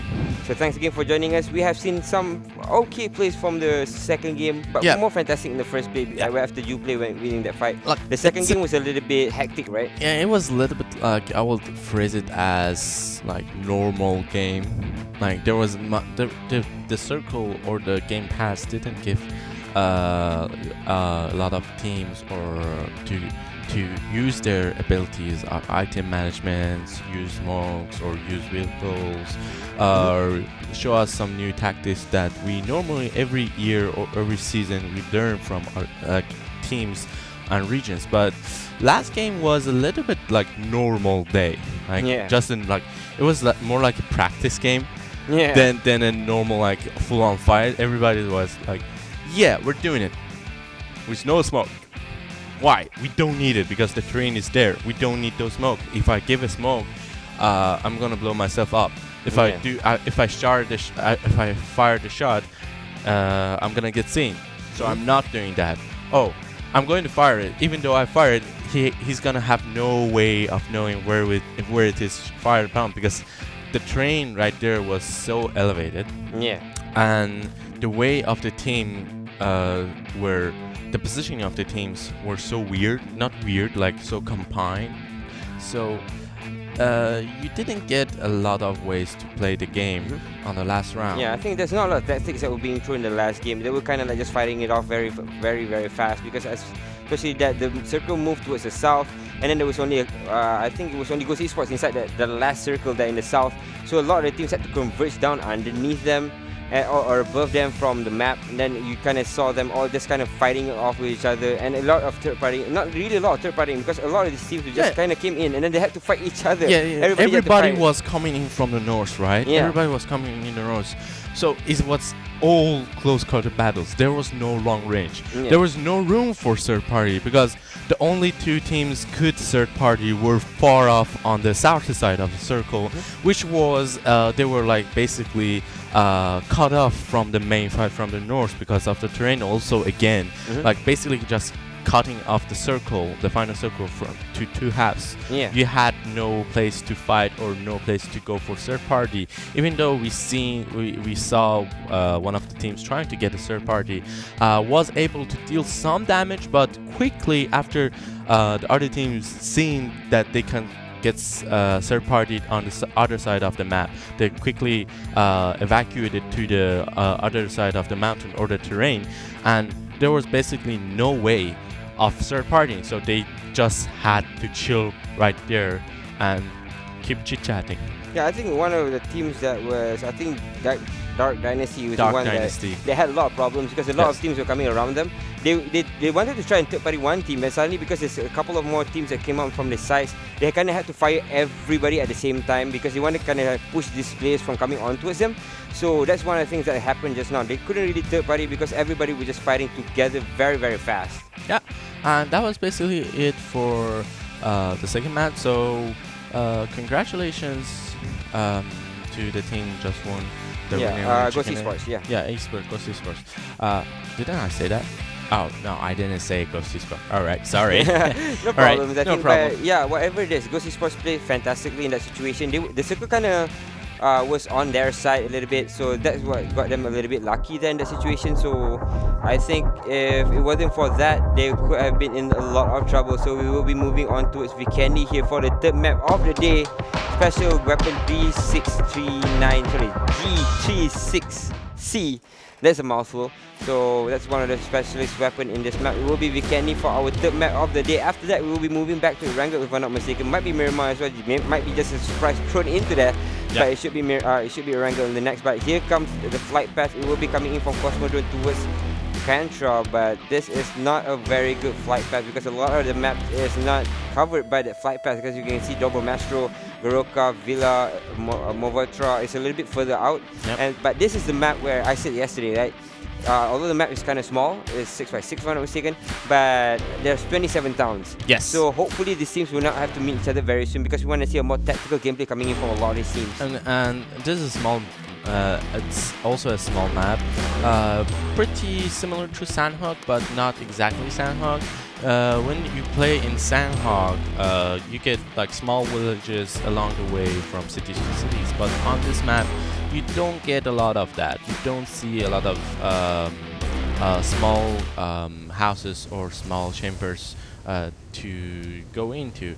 And that said, we have Dark Dynasty right here, Kane, dropping in to the northern side of the circle, which we haven't seen the circle given shown to our viewers yet. Yeah, but the thing is, the circle is towards the west, the flight path was towards the east. Yes. So that is a lot of these teams have to kind of trail back towards it. But right now it looks like FBI has already found himself one team. Is SRY in a lot of trouble here, as FBI looks like they want to commit to this fight. But it should be safe right now for this position. But FBI shouldn't be committing to this fight because, let's put it out this way, they are basically on the 30th place. They're on the last page. They are on the bottom of last pages. They are like the 30th place. So to be like, they have 2 more games to go, right? Yeah. You have 2 more games to play.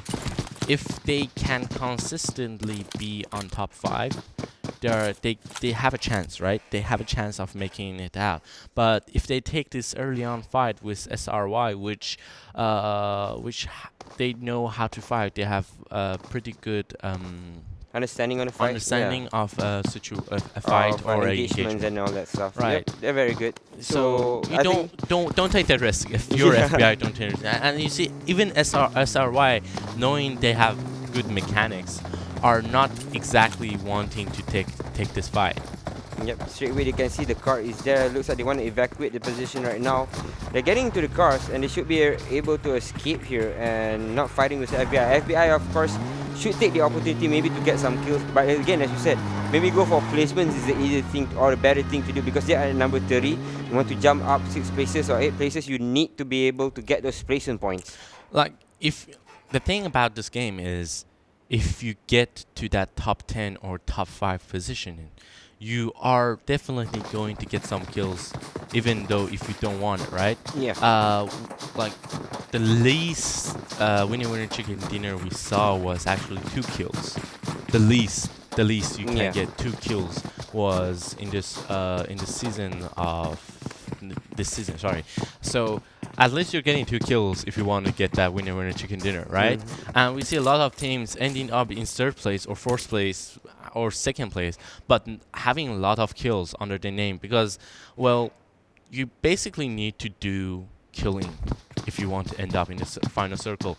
And don't worry, because you're gonna have a lot of trouble when you're trying to get into the circle. You're gonna fight off a lot of teams. You're gonna be engaged by other teams. You're gonna see teams wanting to take your advantage points, or you're gonna see teams trying to also get some kills, or some teams are basically hyped and they want to fight, or even you can get third parties. So there's a lot of situation for you to get kills in the towards of the end. But if you fight up early on the game, there is a slight chance for you to losing some players in the early on in games, and that situation is not going to help you towards end of the game.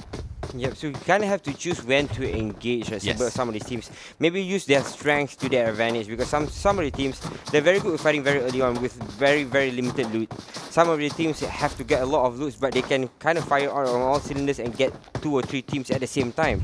So they have to kind of just play to their strength and kind of choose where the best position to put themselves into, because sometimes you kind of want to fight very early on, but sometimes you're just not good enough to fight very early on. Sometimes you need the loot, you need some utilities to play with, but hopefully a lot of these teams are just going to play it very, very slow. Again, this is the type of map where it promotes fighting in the middle of the side of the game, more towards the mid game after you have kind of converged towards each other. Sanhok promotes it very early on, very early fight. So this is one of the maps where it promotes middle game fighting, but hopefully these teams are kind of getting ready for that, and hopefully they won't fight very early on, because we want to see a little bit more tactical gameplay coming in from a lot of these wildcard teams.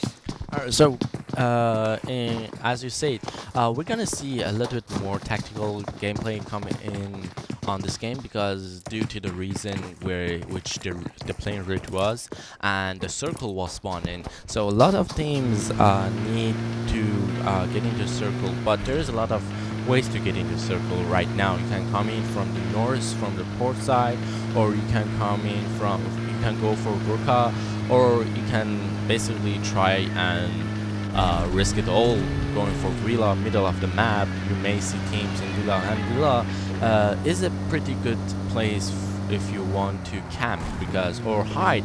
Like if you like to hide, Villa is a good place to hide also. And we are seeing, like, basically luckily we're not seeing a lot of engagements, right? We haven't seen teams losing anybody, or teams being eliminated so far. So the circle's pretty friendly. We do. So sorry, mate. Yeah, I didn't realize this. It looks like one team has been eliminated here. And it looks like they are fighting on very early on. We're able to see in a lot of trouble. Way to Champion is finding themselves in a lockdown as they get fired on by SYR. Way to Champion right now trying to run away from him, but you can see one more player getting shot upon. That is GNBGN getting shot by Shroud. This is not the real Shroud, of course. This is another clone Shroud. But W2C, it looks like they want to run away from it. They're left with two players here as SRY wipes the floor with them. Do they want to contest? It looks like Vortex is coming back to try and save GNBGN. Yeah, GNBGN can be picked up, right? So we're gonna go in for a series 3v3 condition, but we hear some grenades. Oh, that's a smoke. Good. Don't take chances, right? Never take chances. You may get third party from a far off distance, and you don't want to get third party. So great smoke actually for GNBG. He was able to recover. Right now, both of the teams are trying to make a line of defense, right? Shroud over here, which is not the Shroud we normally see, but SRI Shroud over here is gonna try to get more information, and he does find that information. And right now, what both of these teams are going to do is trying to find a line of defense. Yeah, they're gonna try and find a line of defense. Oh, they're trying to find a way to fire it back in. As it looks like a couple of nades are being thrown in right now. Vortex is in all alone, but that nade was so beautiful for Vortex. That shit bounced to the left, bounced back to the right, and they will be able to get that kill. But at least Shroud all alone here. He's the only one that's landing for the SYR squad. He started off very good for him, but now he's in a lot of trouble. He sees one more player. They're coming in from the side, so Shroud's gonna see him. Will be able to spray him down. Maybe could be, should be, because the rest of them are already down for the side of W2C. But Shroud is very low. He will be able to get that shot, and Shroud will wipe the floor and clear down Way to Champion. Yeah, Little Shroud. Let's call him Little Shroud. Little Shroud. Alright, that's a good name for calling him. Little Shroud will be able to clear down Way to Champion. That's a very nicely played way from them, because Way to Champion just kind of came back in towards the fight. Shroud was left all alone. It was very, very lucky for him to do so, but it was kind of, I want to say it wasn't just luck, it was pure skill. Yeah, but what we want to say, like, SRI also lost 2 minutes early on the game, so they are limited to their gameplay towards the end game. So right now they should be starting to avoid every fight they see. If they can fall back, they need to fall back. If they can go around it, just go around it. Taking a fight on with, especially after it's early game, which you get full teams quite easily on your doorstep. Yeah, try to keep it quiet and try not to fight off with a lot more teams. Yeah, hopefully they'll heed your warning and play it a little bit more passive, a little bit safer. Not really passive, but just play it a little bit more safer. Yes. Make calculated risk. If you want to take those fights, make sure that you can win those fights. Make sure that you have, or you put yourself in a very good odds, I think is the word to say. Put yourself in good odds to try and win the fight. By by putting yourself in good odds, I think what I'm saying is that you have to have the utilities to fight.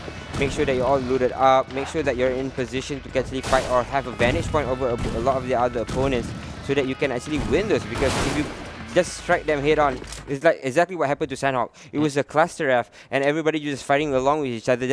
Then you couldn't really do anything because it was not really a third party, but everybody you just clustering up and then just fighting along each other. Yeah, we have CQT Team SRY all just chilling, having a lot of vehicles actually under their hands. They got 4 vehicles in total.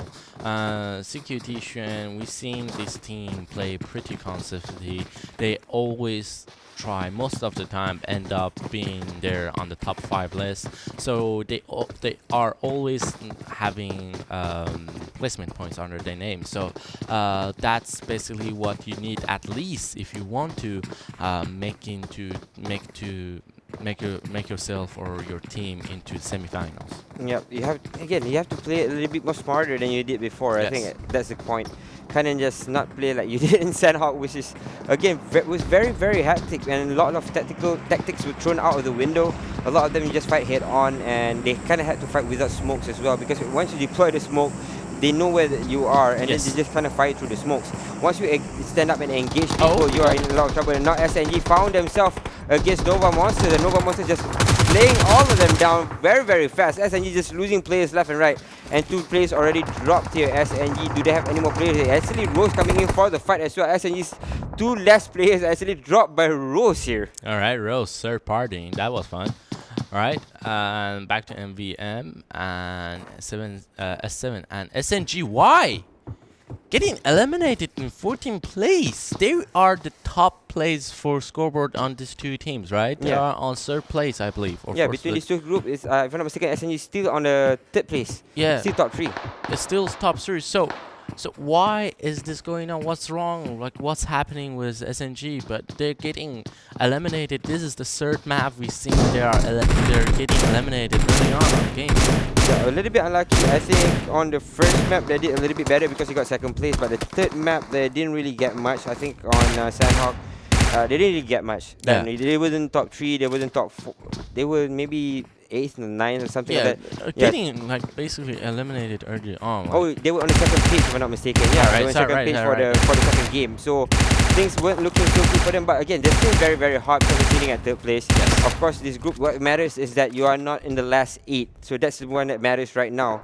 So racking points is good, but you don't have to really push yourself. I think this is one of the games that you can just give away, or really try your best to just fight it on.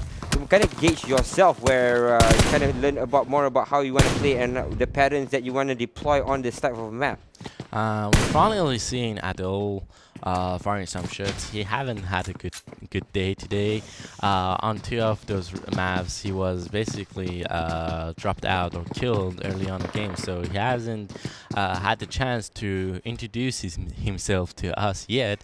But let's see if he can introduce himself to us on this game. I don't know. I think things are turning a little bit quiet here on Vikendi. So I think hopefully the tactics will start to come out here. Of course, a lot of tactics can't really be used here because the things are really open. The map's terrain, there's up and downs and topsy-turvy and stuff like that. But CQT right here. So CQT basically the airdrop is on their doorstep. It's just right there, right? And FBI coming in, but already getting shot twice on their side. But yeah, CQT right now getting engaged upon. Boyka will try to push out people. They have to play strongest to try and fight this off because there's only one player out the 2nd floor, but they somehow can't get him down. Because of it, they might be flying here very fast here, and FBI just losing players again. Boyka gets dropped. You actually jumps out of the window to try to turn back in. They won't be able to draw 2 players from FBI, and FBI just made a huge mistake here, losing players left and right. They're left with 2. Goffin is very low, and he's been found as well. He's been dropped. Guy who saw that left, he will be dropped as well. FBI, who was on the last page, will stay on the last page because they are going down like flies. yeah, they are.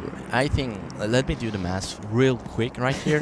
Let me do the math real quick. FBI had 22 points, and that was getting eliminated in 12th place, which is 1 point without kills. It makes them having 2 points in total, which is going to be Still there. still there. They're gonna still be there. They have at like the very best 26 spot. points. maximum right now. In total, after playing like that's what 1, 2, 3 games. Yeah. 3 days of games. 26 points in total after 3 games. So yeah, they have one more chance on the next map. If they can make it winner chicken dinner, yeah, they can make it out. If not, goodbye. Yep, that's the thing. One of the teams that might be going home very soon is FBI, because things are not looking so great for them. All the times that they're trying to fight to try to gain themselves some control or gain themselves some frags, they get turned around and they bites them in the posterior. So they have to be careful with the last game, because it might not be going for fights. That's the best route for them. Maybe just going for placement. Place it a little bit more passive. Wait until this last circle. Bring 4 players in to try and make a fight for it. Right now, it looks like 404 Arrow has found out Nova Monsters. Nova Monsters want to fight this, but they will be able to take down Kenny first. Kenny will be dropped. Shidran is looking on the side. Sees John Wick underneath as well. 404 pushing onto it. He's actually kind in a lot of trouble, but somehow can survive for the meantime. Now Fabric will take him down, but John Wick's already been dropped as well. So it means that they're left with 2 players here. They should be able to finish this down, but they're from behind. The Rabbit who will be taken out. 404 in a lot of trouble here. Losing players left, right, and center here. Nova Monsters knows that there at least one more player here. It's actually CEO who's running on the outside. He will be finished off as well, I think, because he's dropping down very low, and one more shot should be able to finish him off. And 404 is done and dusted. Nova Monsters taking that fight. 404 getting elimination at 12th place. Yeah. I'm sorry about laughing there, but I shouldn't have laughed. Yeah. But the things are not looking so good for a lot of these teams. Just a lot of these teams, they're trying to siege these houses. Yeah. But a lot of the siegers, that's not a word. A lot of siegers are the one that's dying right now. The one who's defending is like, it's kind of like a game of risk. Yes. The one who's defending has the advantage, and so far the one who's defending has gotten most or all of the fights. Yeah.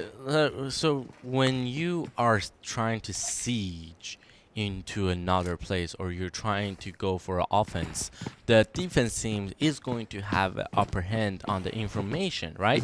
They're gonna know that you're coming, and the part when you're on an offense team that you don't know where the other teammates are, right? So like you have like the only thing you can do is using like CQB things, right? You go in fast, commit to your fight, which we see what 404 Arrow there just did. They committed, but unfortunately when you play this game you take chances, right? Yeah. But the chances were on your side, so you basically didn't drop down 1 or 2 players, and you got flanked pretty easily after that. Yep. Things again. If you want to siege, you have to kind of watch your back, kind of have a little bit more control. Maybe flank around the houses, not going up. But one of the biggest mistakes is that they sent too many players out in one place, and they kind of got defended very, very fast. That was a very good play coming in for Nova Monsters, but 404 though, something they have to rectify very, very soon. Right now, the circle has shifted towards the southwestern side of the circle, so it will be on top of Dino Park and in between Tovar and. You know what's the funny thing right now? These 2 teams, DDT and GES, right? Okay. On the last round in the circle, they were neighbors also, and they were not fighting. Like they were like, "Oh, is that you? Yeah, it's us. All right, take it easy. Just relax. We'll wait for the next circle to come in. Then we'll decide what to do, right? We don't have to fight it, right? You need those. Do you need those placement points? Yeah, we need those placement points. All right, with you. All right, let's chill and yeah, see you next round." So hopefully they won't have to fight with each other very early on, but this thing might happen whatever it is, because right now Chalk has already gotten a little bit of information of where they might be, but I know the spray down comes out. It's actually from Just Relax, but he's not relaxed at all. He looks like he wants to go in for the fight onto Chiri, and Chiri will be able to hide behind a small terrain or a small bump there in the middle of the road. Yeah, you can see actually both of the teams trying to make the line of defense. You see, Armor is basically on the back of the team, so he's watching out if other teams are trying to flank. Also, you got Josh Relax watching both sides. Over here, UNG Unicorn Gaming, which didn't show us a lot of, didn't leave us a lot of impression on today's game, but right now, so far, we're seeing them form as squad, so that's good. That's new from them on today, at least. And yeah. we're not gonna see these teams fight unless it's gonna be a necessary, because both of the teams don't like taking chances, right? Yeah. They are not going for that first move, right? It's a game of chess, right? If you don't make a move, I won't make a move. If you make a move, I'm gonna counter you. Yeah, we have to kind of react towards what is happening right in front of you, as Zeska's shots fired towards Chalk, but Chalk should be okay here. As you said, they're playing it very passively, or not really passively, they're just playing it more defensively. They do not want to take this fight. They're just hiding inside the houses, kind of throwing, peppering each other with a little bit more bullets to try and just scare each other away from this fight. But it looks like Dot wants to engage here. This is the thing. DDT wants to, does it look like they want to engage? Yeah, why are these two teams engaging, you may ask? Because there is the possibility on the next circle one of these teams are trying to move, and what is you are going to get right now. So they are trying to weaken each other before they can make a decision, trying to get a little bit advantage of the other team before a full-on fight is going to happen. And right now we may see Dot getting ready to get out of there fast, and that's not the bad choice, right? But you got CQT coming from the north of the map to the north to the north side of the circle. We got JUP just chilling right there because they having a good day, and they're changing their tactics into a more passive play. Normally we see actually aggressive plays from them, but not over here, getting chilled and landing some great damage onto the other team, and that's basically gonna save them from not being shut down while they're moving. But you can see Kane over here, who is the driver, is pretty low, so they need to find a place fast and recover from it, and they do, and they are going to recover, and nobody should be making them problems yet. Yeah, right now we're back to DDT. Somehow a couple of the players are stuck here, as RYSY has already taken Chalk down. They're still fighting it off. Amor is there all alone as well. He will be dropped and finished off. So things are not looking too well for ROS, but somehow they will survive with a couple more players. Yeah, DDT. RS with 2 players strong right now. 4 players strong. Jump Q, which didn't have a good fight because I don't know, maybe their feelings a little bit off. They aren't getting those frags down. And we got one corner, and he does get taken down. And Soho right here reloading, waiting for it, and committing to the fight. But yes, dropping one more. Other teams coming in. One more gets trapped, and that's it for RS. Yeah, RS tried their best here. They're all dropping like 5, but they're still very much alive. A couple more places. Rabbit all alone. They saw his head. They will be able to take his head all away, as Rose will drop in 11th place. Why didn't he just take a cover, right? Yeah. Like, it was like, all right, wait for it, then throw it, right? Don't get out of cover that easily. Yeah, I'm not too sure why he was holding a molly there. That's kind of just, holding your... It wasn't right your hands there. Oh, right now, Shiran will be able to meet up with a couple of players right inside the door. It's a double flank. Double flank, yes, you are right. They are coming from both angles here. They're just firing on all cylinders here. They see a couple more players running around. It's DES players. They're trying to run away from you, but look at him looking so aggressive, jumping now. We'll get himself a double kill. That was fantastic. That was so good. That was so good actually from NVMA, right? They double flanked, they sandwiched the team, right? After that, they went on pursuing. They didn't stop to get those kills, and we see Aim Locker already securing 5 kills for himself and his teammates. NBA already, although they got 1 player already taken down, but having 9 kills, it's pretty good, and already we are on the top 10, which every time they a team gets eliminated, they're gonna have 1 more point. And here we have Team MR coming in, have the upper information on them, and there are 4-man squad. So if NV Aim is going to take this fight, it's not gonna end up pretty well for them.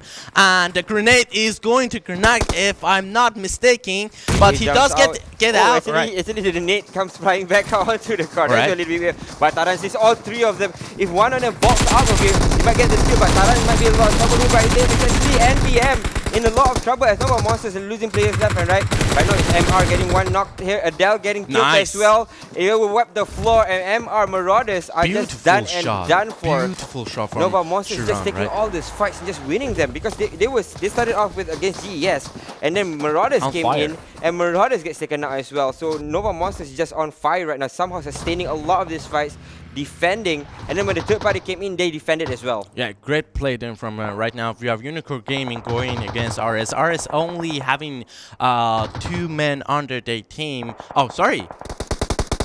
Oh, DDT right now fighting with JUPLAY. JUPLAY, of course, the winners of the first match. In a little bit of a trouble as they already lost Hui there. As you can see now, NVM, Nova Monsters plays just kind of zooming in front of them, but DDT is just across them. See, Nova Monsters just turning back around. Are they looking for a fight here? We're back with CQT, who's fighting against RSY. RS. Now, I'm getting confused everywhere. RS. Right now in a lot of Royal trouble Squad. because they are split apart a little bit as Blue gets knocked here on the other side. They're in a lot of trouble back towards Nova Monsters and are fighting with CQT. He's shooting it far range. It looks like he has gotten one knock. Mark with the Mini 14. That's absolutely massive damage here. AA will be dropped on his knees, but that's a little bit of a smoke there that's hindering him from finishing the job. But Nova Monsters has another player in the name of Shiran who's on the other side, but it's a little bit too far away to help them here. So Nova Monster is actually right now split, and Nova Monster is going to lose that player to DDT, right? And CQT over here just, he sees someone, he's going for the shots, but unable to land any shots, and sees another one is going for the shot, not also landing those shots, right? Yep, they're trying their best. Yes, he does get that shot on him, Nicely but he might not be able to finish it up, but depends if right now. You can see Dr. is only having one more player, which is Chitty. If he does run across, he's gonna get the kills, but Coco was able to steal that knockdown from actually them. So Chitty's been dropped here. JUP was still fighting with them. UNG against S7 here in this weird situation where Unicorn Gaming is right now out in the open, a little bit exposed here, but they're hiding behind a rock. So in this rock formation, they might be able to hide. But S7 is very close towards them, and the team from behind is actually RS. They have to be careful here. UNG is fighting with RS right now. Everybody just fighting everywhere. Right. As it stands, this is exactly the same as happened in Sanhok. Suddenly, when we reach the 7th circle, everybody just has to fight with each other because they're converging on towards one side. Yeah, UNG already taking S7, like they dropped S7's 3 members, but basically getting one more, and you see Chain right there getting was knocked out.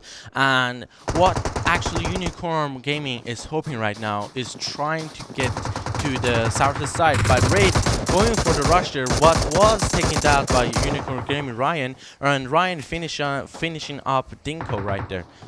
Royal Squad still very much alive in this game, so that's something that we can look forward to. Royal Squad been doing okay, I think. Yeah, so Royal Squad is doing pretty good, right? Yeah, it's at the top. If I'm not mistaken, they're at the 2nd page. Okay, it should be first page. Alright, first page on the 7th. So they're still pretty much good. They're top 8. So hopefully they can sustain this for the longest time, but I'm not too sure if they can here because it looks like they might be overrun very, very soon. Oh, hello, goodbye. Okay, we're back. Hold your horses.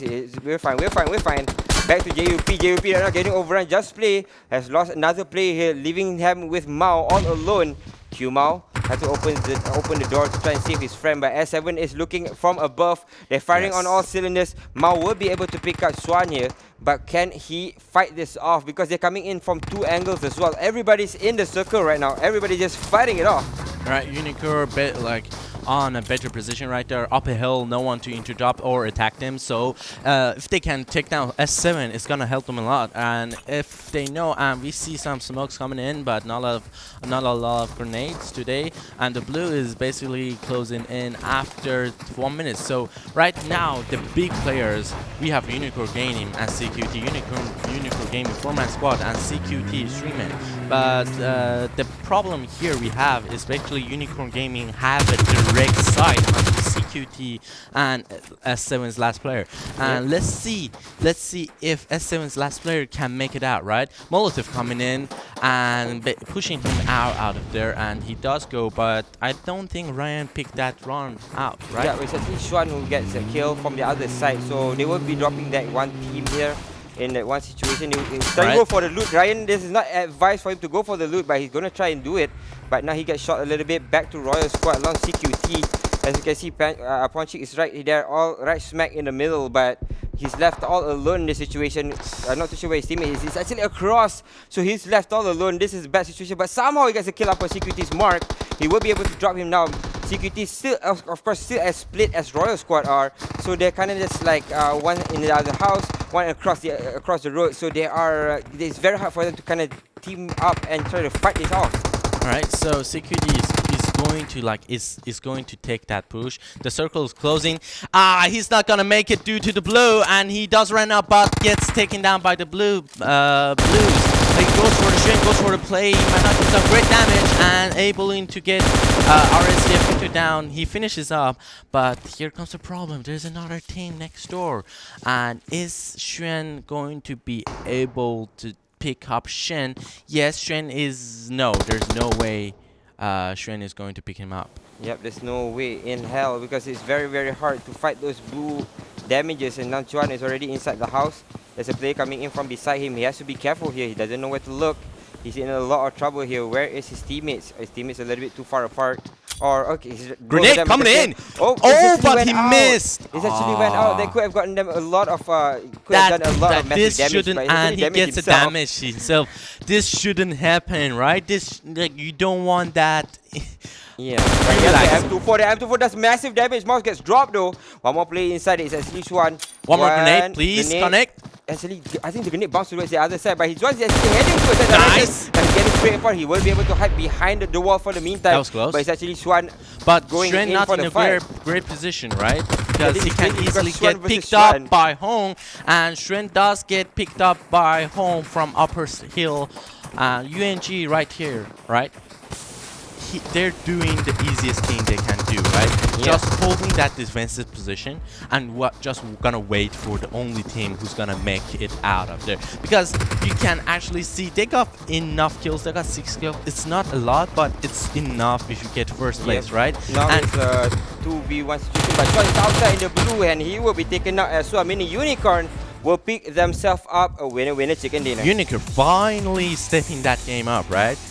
Finally, like we haven't seen a lot of great plays from Unicorn yet, and let's see how much kills everybody got. So Unicorn gained me right there. They got a total of 7 kills, followed by Jup, which has also 7 kills, but placement points do come in right now. RS only having 4 kills, and CQT having also 8 kills under their name. And other than that, everybody else have about average of getting 2 or 3. So again, congratulations. Yeah, except for Nova Monsters. The Nova Monsters has a little bit more. But I'm second that how much is that? 2, 3, 9, 13 kills for Nova Monsters. So that's pretty good for them, because as well, because we were looking at Nova Monsters to try to improve today. Nova Monsters, of course, last season they played the preliminaries, although they didn't really do well. But this time around, they're fighting very good. Yeah. But their finishing is a little bit leaves a little bit to be desired here. Right. So we got some beautiful shots and beautiful flanks, especially Nova Monster. This flank was so perfect. Look at it, from A locker coming in, just wiping everybody out. Yeah. Beautiful play. Yeah, Nova Monsters played fantastically, but again, the finishing leaves a lot to be desired. I think they have to rectify that very soon, because their gameplay, when it comes to sieging, they're playing it fantastically. But when it comes to placement, somehow they can't just get themselves into the top 3. So that's one of the things that they have to rectify very, very fast.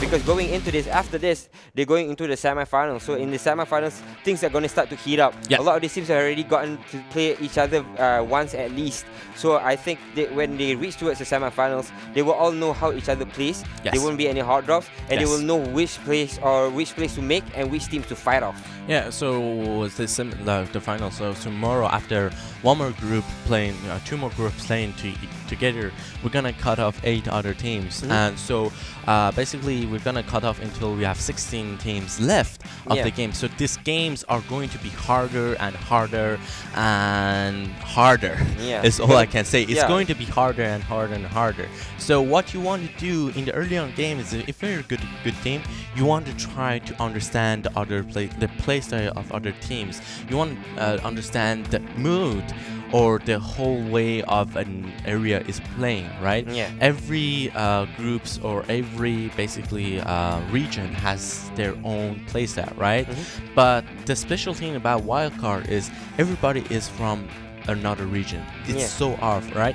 We got teams from Taipei, China. We got teams from China, Hong Kong. We got teams from I believe some teams from the Middle East as well. Mongolia. We got teams from Kazakhstan. We got a lot of teams from they're pretty far away, these teams, right? Mongolia, Kazakhstan, Chinese teams. So yeah, everybody has a different way of playing this game and different understanding of the game, right? Yeah, different play styles. Different play style and different understanding, because if you play, like for example in North America, like everybody likes to basically play on mid-terms, right? And the mid games. If you play on South Asian teams, they like to play it so weird. I guess like this. It's the only thing. I think it's the only way for you to give that analogy. So, weird. They like to play it on mid to end, like in that positioning. They like to go to get into the circle a little bit late, so everybody's looking at the blues, right? And if you look at the South American teams, they are so passive that you still see like 64th player in the third circle. And here we have the scoreboard of today. Unicorn Gaming finally making up into the first place, all right, with 151 points. Yeah, Unicorn Gaming back up there from the 4th place when they started things off. Nova Esports follows at 2 points, and we do see Justice back at 3rd, or Justice still at 3rd. So these are the teams that haven't been playing, but the rest of them who has played the last 3 games from Group A and Group D has already ranked themselves back out. JUPLAY is there, SNG Club, although we haven't seen them a lot in the last couple of games, but you do see them up there still at 5, still sustaining themselves.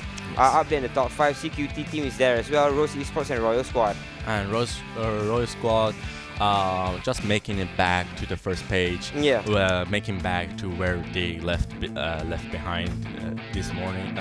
This morning. After they kind of kicked things off, they kind of got left behind a little bit. We do see Nova Monster Shield at 10th place. They're still safe. Although again, they've been playing fantastically, but their positioning has a lot to be desired, especially going into the last circle. DYNASTY is there as well in the 2nd page. So things are looking pretty good for them. Only a couple of teams here in the 3rd page. We see 404 Error, who did have John Wick there, who played fantastically. These are the teams who are not safe right now. FBI and DeadlySquad. I'm not too sure what DeadlySquad is. 10 games. Yeah, that DeadlySquad is also on Group D, which I think they're not gonna make it. And we have the killer board right in front of us. We have only SNG actually, which is from our today's team, which is Group A and Group D. And so far we're not seeing any. Maybe because the kills are so close. 23, Nova 22, 20. Nova Monster is still at number 1. Right, so Aim Locker is there again. Aim Locker played fantastically. Right. Aim Locker was in the 1v2 situation where it spun both ways, getting both of the skills. So that was fantastic for Aim Locker. He deserves to be there at number 1. Like the flank, man. The flank. The tactics, like you're getting like being able to demonstrate a sandwich attack and that connection and that teamwork, right? The first player came in and draw their attention. After that, Aim Locker just went in and said, knock knock, guess who's here? Right? And surprise everybody. Then after that, we see the player trying to get out of that situation, to trying to find a place and to heal up and try to make it out. But you see Aim Locker shooting, right? He was going for it. Like, you're not going anywhere. Come to daddy. Nova Monsters played fantastically. Again, getting a lot of kills. But just somehow not really finishing top 5. As you said again. So it goes in tandem, right? You need to get kills, but at the same time, you need to get group placement points as well. So those are the things that you need to rectify very early on, especially for Nova Monsters. Yeah, for Nova Monster, right? If you're sure you want to get a lot of kills, right? At least make sure you make it to the top 5. As soon as you make to the top, as soon as you make it to the top 5, doesn't matter a lot, because after so the first place is 20 points, right? The second place is 14, followed by 10. After that is 8, then 7 points, right? Yeah. There's not a lot of difference between 10 points and 7 points. It's just 3 kills. If you can, like for example, like Nova Monsters get 10 kills in a round, you basically can catch up easily. So kills do matter a lot more in this season, because last season it was 30 points if you get in first place. So everybody was camping, everybody was playing passive. But right now in this season, we're finally seeing everybody stepping that game on and playing a little bit, let's say, what's the word? Aggressive? Aggressive, right, that's right. So yeah, that's what we're saying today on the Wildcards. So aggression is the name of the game for today, along with the Wildcard. So hopefully you guys will be joining us. That will be it for the third game. Unicorn Gaming will pick themselves up, winner, chicken dinner. We will be going for a short break. When we return, PMCO will continue right after this.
Your game, Vivo V15 series, Vivo.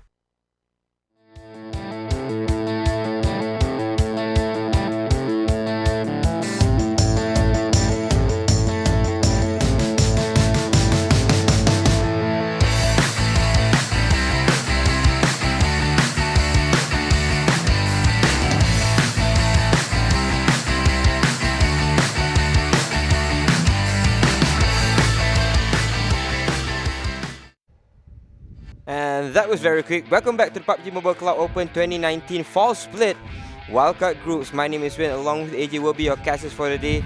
And our title sponsor is of course Vivo. And if you like seamless and interactive gaming and you want more immersive, more powerful and more outstanding performance, the Vivo V15 Pro is the one for you. So thanks again for joining us. And if you do like the stream, make sure that you click the subscribe button and make sure you get the notifications as well. Ring that bell because there will be 7 leagues being played right here on this very channel, AJ. Right. After you get the Vivo 15 Pro, basically go on Google Play Store, or if you're iOS, go for App Store and search for PUBG Mobile. Download it. It's free. Start the game, please, because it's so fun. And that's the reason you're watching the stream right now, because you like watching it, so you basically are going to like playing it also. Yeah, that's very, very true. Maybe you will be the one as well. So thanks again for joining us. It's been wonderful 3 games, I think, so far. Nova Monsters play fantastically. We've seen a lot of action from them. Just JUPLAY, I think we saw them in the first game winning their chicken dinner, but the second and third game they were a little bit quiet. What else am I missing? I think the second team was Ghost Esports. Yeah, Go Esports. Fantastic second game as well, getting the winning chicken dinner, but third game they're getting flanked very, very fast, so they kind of got lost very early on. So those are the things that has been happening throughout the day so far. But Nova Monsters, I think, is the biggest story here. They're fragging out on all cylinders, they're firing on all cylinders, they're fragging out everywhere, but somehow they just can't get good placements here. The mechanics are there, right? Yeah. Then like the mechanics are there, the executions are there, the tactics are there. But what they are lacking is basically their positioning, right? Some say maybe luck is a bit like luck is a thing in positioning sometimes, but Nova Monster have been playing for a long time, right? Yeah. So it is their weakness, I could say. It is their weakness finding the spot to call home or claiming their territory, right? Normally we see teams easily claiming a territory, right? Yeah. They can draw a line of defense, right? But the problem with Nova Monsters is after they draw the line of defense, they are having a hard time keeping it to themselves. Yeah. It's not about someone coming in. We see them like fighting off team after team. They getting great kills after like finishing a fight, and other teams like trying to be the bigger fish, but gets struck down by Nova Monster. Great mechanics and great response from them, but what they need mostly is keep their line of defense to themselves. They're a little bit rushy right now.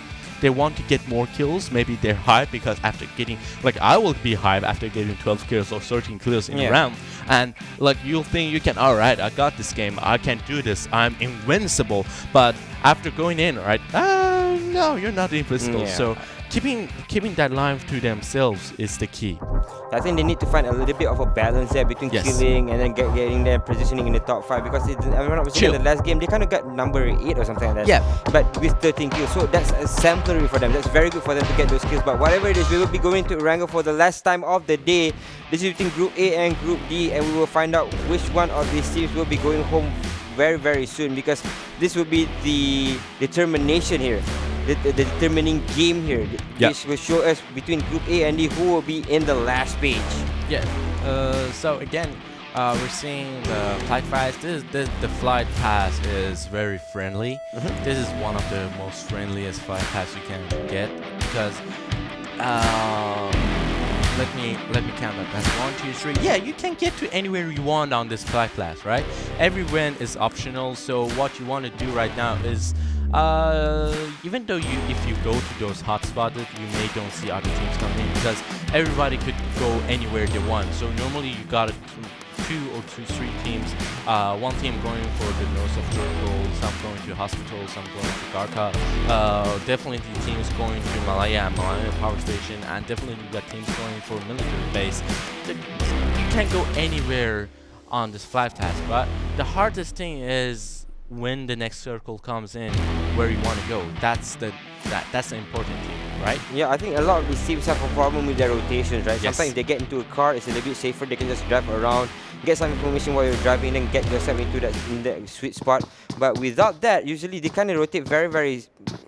I think the word is iffy, because they don't rotate properly right now. I think that's the only problem. They're very good at fighting, but their rotation is a little bit off. But now Rose has found FBI. FBI again finding a fight that they should not be taking right now. They're dropping one by one. No. Coffin's down, Tosca's down. Skydo's coming in from the side as well. FBI just losing players left and right, and this is again the fight that they shouldn't be looking for. They should be going for placements here, as the rest of Rose are just hunting for him. They want to fight with FBI, but somehow there's another team. Another team is SNG suddenly coming in from the side, and they're going to find FBI's Wildcard. Wildcard will be shot upon on the road, but Wildcard firing back as well. SNG on the side-by-side drive-by here. They drop out of the car. SNG's players will be dropped here. It's Ace to drop on the floor.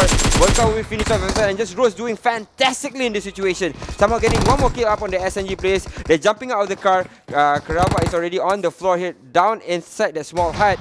And one by one, Rose are just wiping the floor with his team. And he's low also. Oh my god, this is going bad for SNG right in the start, because remember, they haven't shown us. We only seen them on the second place today. After that, they aren't playing so consistently. Even though if you like, right, we know you're clear, right? We know you can make it, but still, you need to try your best to play the game. If I'm not mistaken, SNG got booted towards the 4th spot. If I'm not mistaken. 4th spot, right? Yeah. They were on the first place, I believe, right? They were second, if I'm not mistaken. No, I mean as the Group A and D, right? Yeah, as a Group A and D, yeah. So I think that's something that has to rectify very soon, because they might be going home, or not maybe go home, but they might be losing a lot of spots here, because their gameplay is not really consistent. Has found out Rose, but Rose is playing so bloody aggressive here. Mind the pun, because Bloody is running away as well. They found themselves a car, or they're getting back into the car that they had just now. Now they're going to try and run away. They should be able to do so. 2 more players left for the SNG squad, but Rose just wiping the floor with them. They're still running away, but they're getting shot from behind. He's with the take down 1 and 2 as And well. that's it for SNG, getting eliminated in 15th place. And great start for Rose, already securing 7 kills under their name. Oh my god, what's going on over there at Georgia Pool? Wow. I think FBI was a given. I think every single time they meet with the team, they play aggressive and then they die. So I think that was a kind of a frags that was a given. But the thing is with SNG though, that's a very hard team to take down. Yeah, then we're saying goodbye to FBI today because the score, they're just gonna not make it. So they're going home early. So I'm gonna play the flute. They're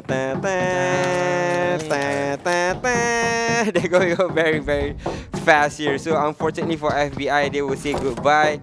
I think the rest of the teams are still playing it okay. Rose though, fantastic. They knew what they had to do. They chased onto the FBI players. They knew SNG was there as well, driving onto a car and then making sure that they get the kills as well. But FBI right here. Yeah, one more player still alive. Alright, I can make it.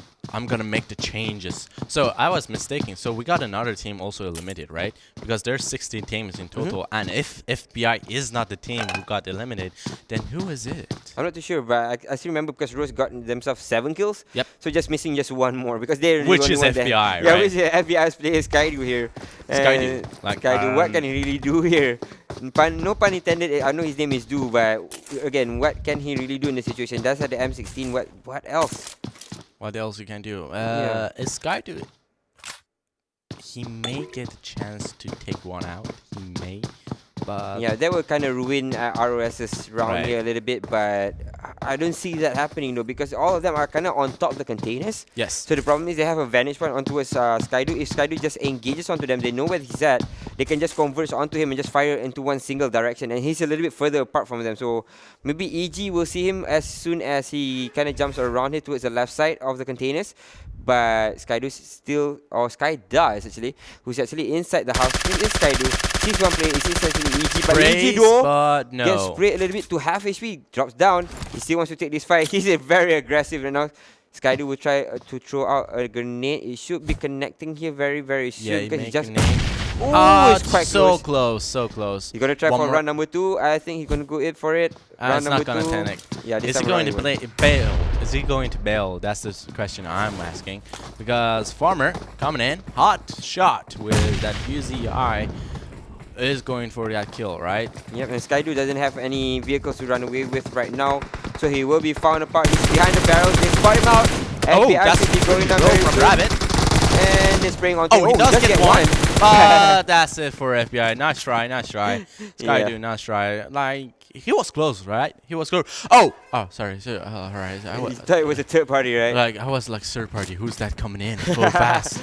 But look at that. They're all so bloody low here. Yeah, they were like... so Skydu did quite okay. Yeah, nice try. It was a nice try. Like, almost tagging too, right?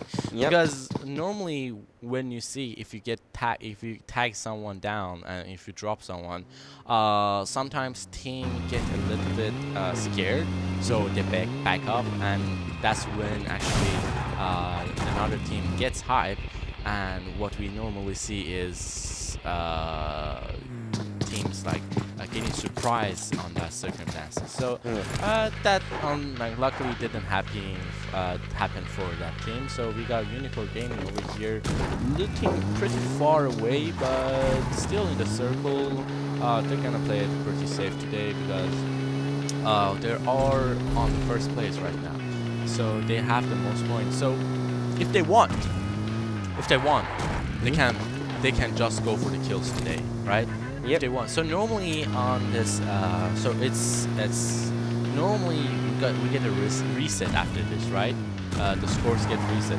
Yeah, if I'm not mistaken, this should be reset. But so again, I think Unicorn Gaming should be going on for fights as well. I think just to get a feel of the game. Yeah, that's going what into the I'm next trying part to say, right? Yeah. As you were saying, trying to find a feel of the game, right? Trying to understand everybody, and they do go into which team is that?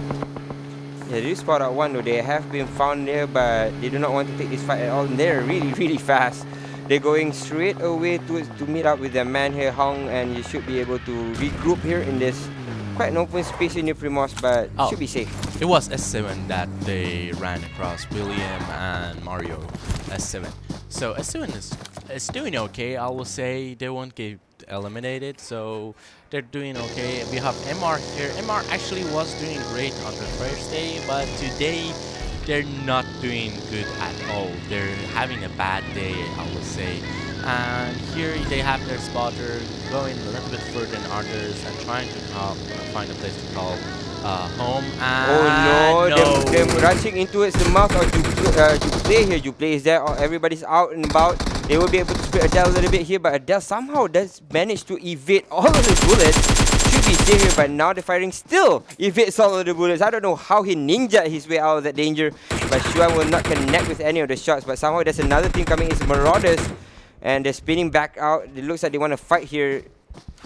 Do they want to fight? Like, yeah. I will not fight at least. I think they have to kind of, because they're a little bit outside of the circle. They want to get back into it. There's a lot of places you can call home on the circle. The circle like is 50% in the water, but yeah, you can go for shores. You can go for every places, and yeah, that's it. So the circle right now, we have a lot of teams coming into the circle from the south side of the map. So we're gonna see a lot of engagement on the south side, which we did actually just now with Xuan and other teams, right? Yep. DOT over here also on the south side of the circle. So this is the hard part, right?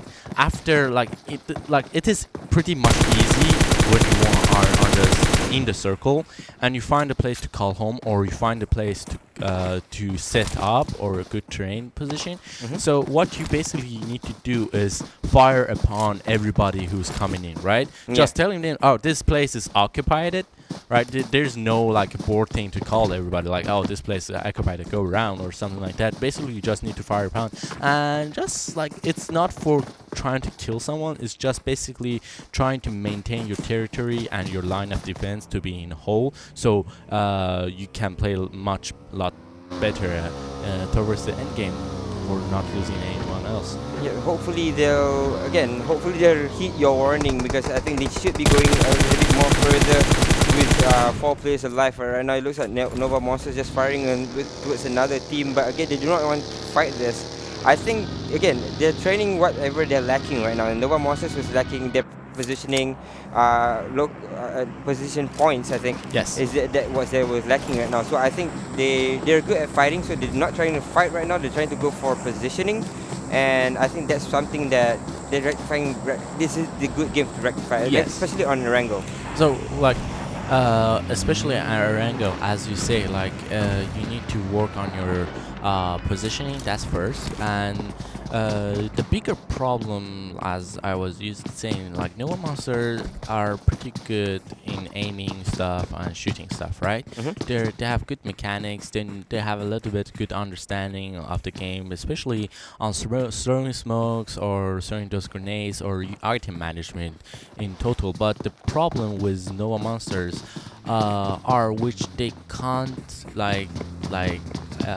I will say they have ADS well, not ADS, what's it called? ADD, attention deficit disorder. Right. Right. They're like, they want to do something, right? We want to do something. We want to go to a place or kill someone, right? Like they can't. Well, like they can't the problem, they can't keep their self. They always want to kill. Right now Shiri has been shot. A nice shot from Mao. They're dropping him down. I think the rest of them cannot really commit to this defense. I think DDT will cut their losses. Yep, they cutting their losses very early on. So it's actually KS, I think, by RS. I'm not too sure about that. I think it was KS it was taken by RS here. But Nova Monsters have found themselves DDT again. Now DDT is finding Nova Monsters. This is very, very bad, especially because they found a house. But Aim Locker is directly inside the house. Aim Locker is going to run hell on them if they do come in. But it looks like, yep, they found him. Aim Locker went out first, took the kill up on armor, will be able to do a lot of damage on the show, but he gets dropped. He will be finished off. That will be all she wrote for Aim Locker here, but the rest of them are converging onto that house. Kai is there as well. Look at that. Such aggressive play coming in for the Nova Monster squad, but they're getting run down here. Joke will be able to pick up his friend here. Nova Monster stay 3 men strong. He should be able to pick up the other 2 players, but AA is going in for the aggression. Went to the second floor, but the player actually jumped down. Shiran has been dropped as well, leaving AA in Kai 2v4 situation, or maybe 2v3 Is he going to jump? Is he going to jump? Like right now, everybody's low, right? Yep. They got one man knocked down. The two of them are low. All right, they will able to like. Ooh, look at that! So aggressively jumping down AA with the spray down. Will be One able to more get that time. armor. There's another player on towards his right. He knows that he's there. Going for the spray down. Oh, look He's at there. that gameplay Look coming at that. again! Double flanking from Sony. That's coming in. That's the second time we're seeing Nova Monster doing that, right? Yeah. One is the decoy. The second was already there trying to Flank.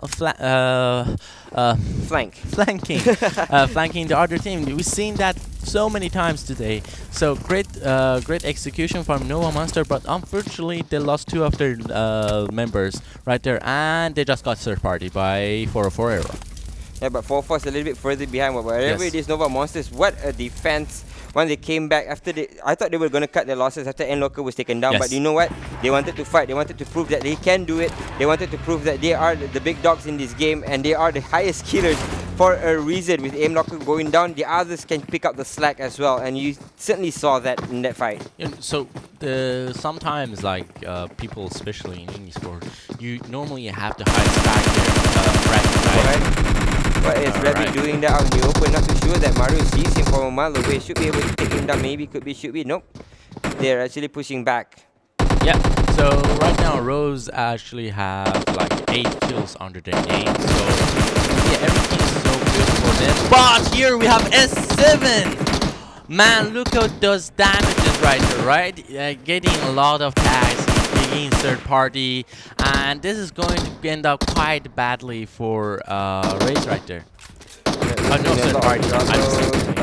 S7 firing onto them. It looks like they have built on the car. The car's going to explode very, very soon, so they don't have any means of escape. They do have another couple of cars, but HOJ is stuck inside their hut. So how will they save him now? Now Mario turns his gaze away. They're still firing onto those cars. They have to be careful here. ROS in a lot of trouble, but they will be able to bail out of there. S7 will not be able to chase because there's a couple of trees that's blocking their view right now. So the problem with the positioning of Raze right now, right? So if actually like what's it called, Unicorn Gaming, look at the map, right? Unicorn Gaming is so close to Raze, right? Raze just got a little bit exhausted by S7. They were shot quite a couple of times, so basically their armor is going to be lower. They are going to use their items a little bit, maybe some medkits, some bandages, pain killers. They're gonna use it, right? But if they ran into, which is Unicorn Gaming, but luckily which they are not going to do, they would end up badly for them. And S7, after like landing a lot of damage, but weren't able to knock anybody out or get any kills. But here we have again Jupe here. We can see actually Jupe always on the side of circles, right? Yeah, they're always in the circle, but somehow in the last couple of games we kind of like last year because they kind of get overrun very, very fast, especially because they're too much in the circle.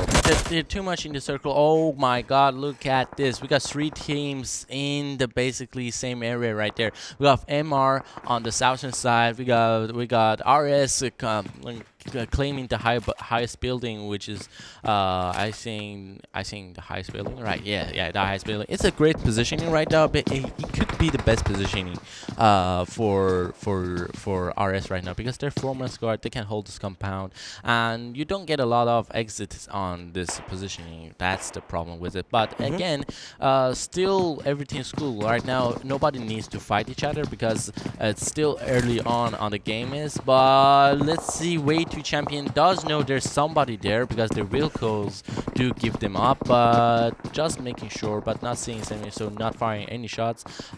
Here we have also GNBG seeing the third party. Is he going for that shot? There's the possibility he can knock somebody down, and he sees somebody under the vehicle. He tries to get the vehicle's wheel, and he does manage to land one shot. He's very low right there, and he's still going for the shots, and let's see if they can make it.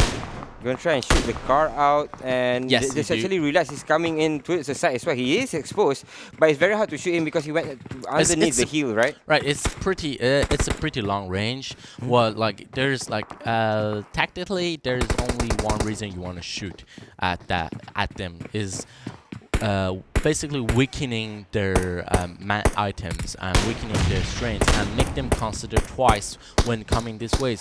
But if that is their only vehicle of GS is going to have a hard time coming into the circle, because this part of this map doesn't have a lot of terrain to get cover, and doesn't have a lot of trees or any sort of cover or any sort of place you can find yourself not taking damage. Yeah, right now this is a very funny situation. There's 3 teams right here. Is RS, we have RS, we have MR, and I'm missing one more team who's actually at the lower back of it. It's actually W2C.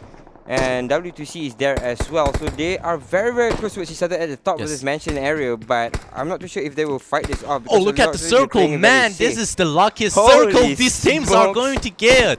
And right now, the thing about this circle, right, we're not gonna see a lot of them playing against each other, right? Because this is the only compound in the circle as well. Everybody's gonna try to get in that circle, but you know what's the problem? There is no cover, man. There's no cover, and if other teams do rush in, like, they're gonna get attacked by 3 teams, and that's not going to be great, and everybody's not happy about the circle. So right now it is the best chance you can use those item management, and looks like we got 2 teams fighting each other. We got smoke coming in, we got grenades coming in. UK is there, going for the spray down is Hui with an Uzi only in hand, but he's very confident. Look at the card that is loaded. Sheshka has been dropped here on the sides. DEC has 3 men strong. They will be able to finish out Geska. I think yes, they will be able to get the kill. JUPLAY going in for the kill. They see JUPLAY on the side as well. This is very good for JUPLAY so far. Can they commit to this fight? It looks like the rest of the GES are actually behind the 3 lines. They should be able to get the kill, but they get into party as well, so they have to be careful here. And Swan is actually outside of the blue. He has to go back in. The car is there. He should be able to get into the car and bail out of there. Yeah, they're basically retreating after like getting 1 kill. 1 kill is enough, but the thing is, you don't want to get tagged down. That's the worst time to get tagged down, because you're gonna get third party and there's nobody there for you to revive, and the blue is also coming. So what Jup right there did, they basically cut their losses. And here we have way to championship getting rushed in.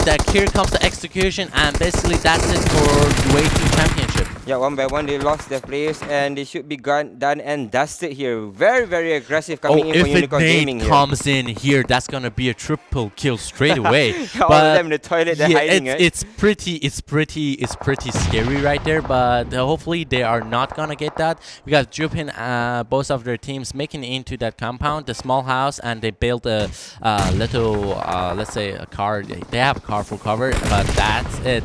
S7 here, they know there's someone behind, but they're not going for the kills because Raze is, they got only 2 players, I believe. Yep, it could be the story right now. GE getting shot upon. They're left with Ghost and just relax. So Ghost Esports he's gonna get shot. His leg is out. Relax with, as we said, legs is out. They will be firing onto him. He drops down very low, and one more shot will be able to finish him off, leaving Ghost all alone for the Ghost Esports squad. All right, so far so good for every team right there. But look at the circle, man. There is like, we have like 9 teams, right? We have 9 teams, and 7 of them are basically 4-man squad, right? Holy crap! Yes, it's very crowded. There's still a compound in it. As you said, very crowded. There's actually one small compound inside the circle where it's occupied by UNG. So this might be very fun to watch. Or UNG might just be overrun by 3 teams at the same time. This is one of the compounds. There's one more towards the left side, but that's, I think, it's a little bit further out here. But should be still inside the circle. I'm not very worried about UNG because they've shown us again and again they can hold their compound. They're okay with someone trying to attack them. But like, let's see if what UNG does later, because they're still in the Laker, and it's like, let's see if they don't take any more extra chances. And we have the spray coming in. Ho Chen trying to land some damage on there, but doesn't. But also doesn't get knocked down. He's still trying to land damages, but he does. But so far, so nobody's still knocked down yet.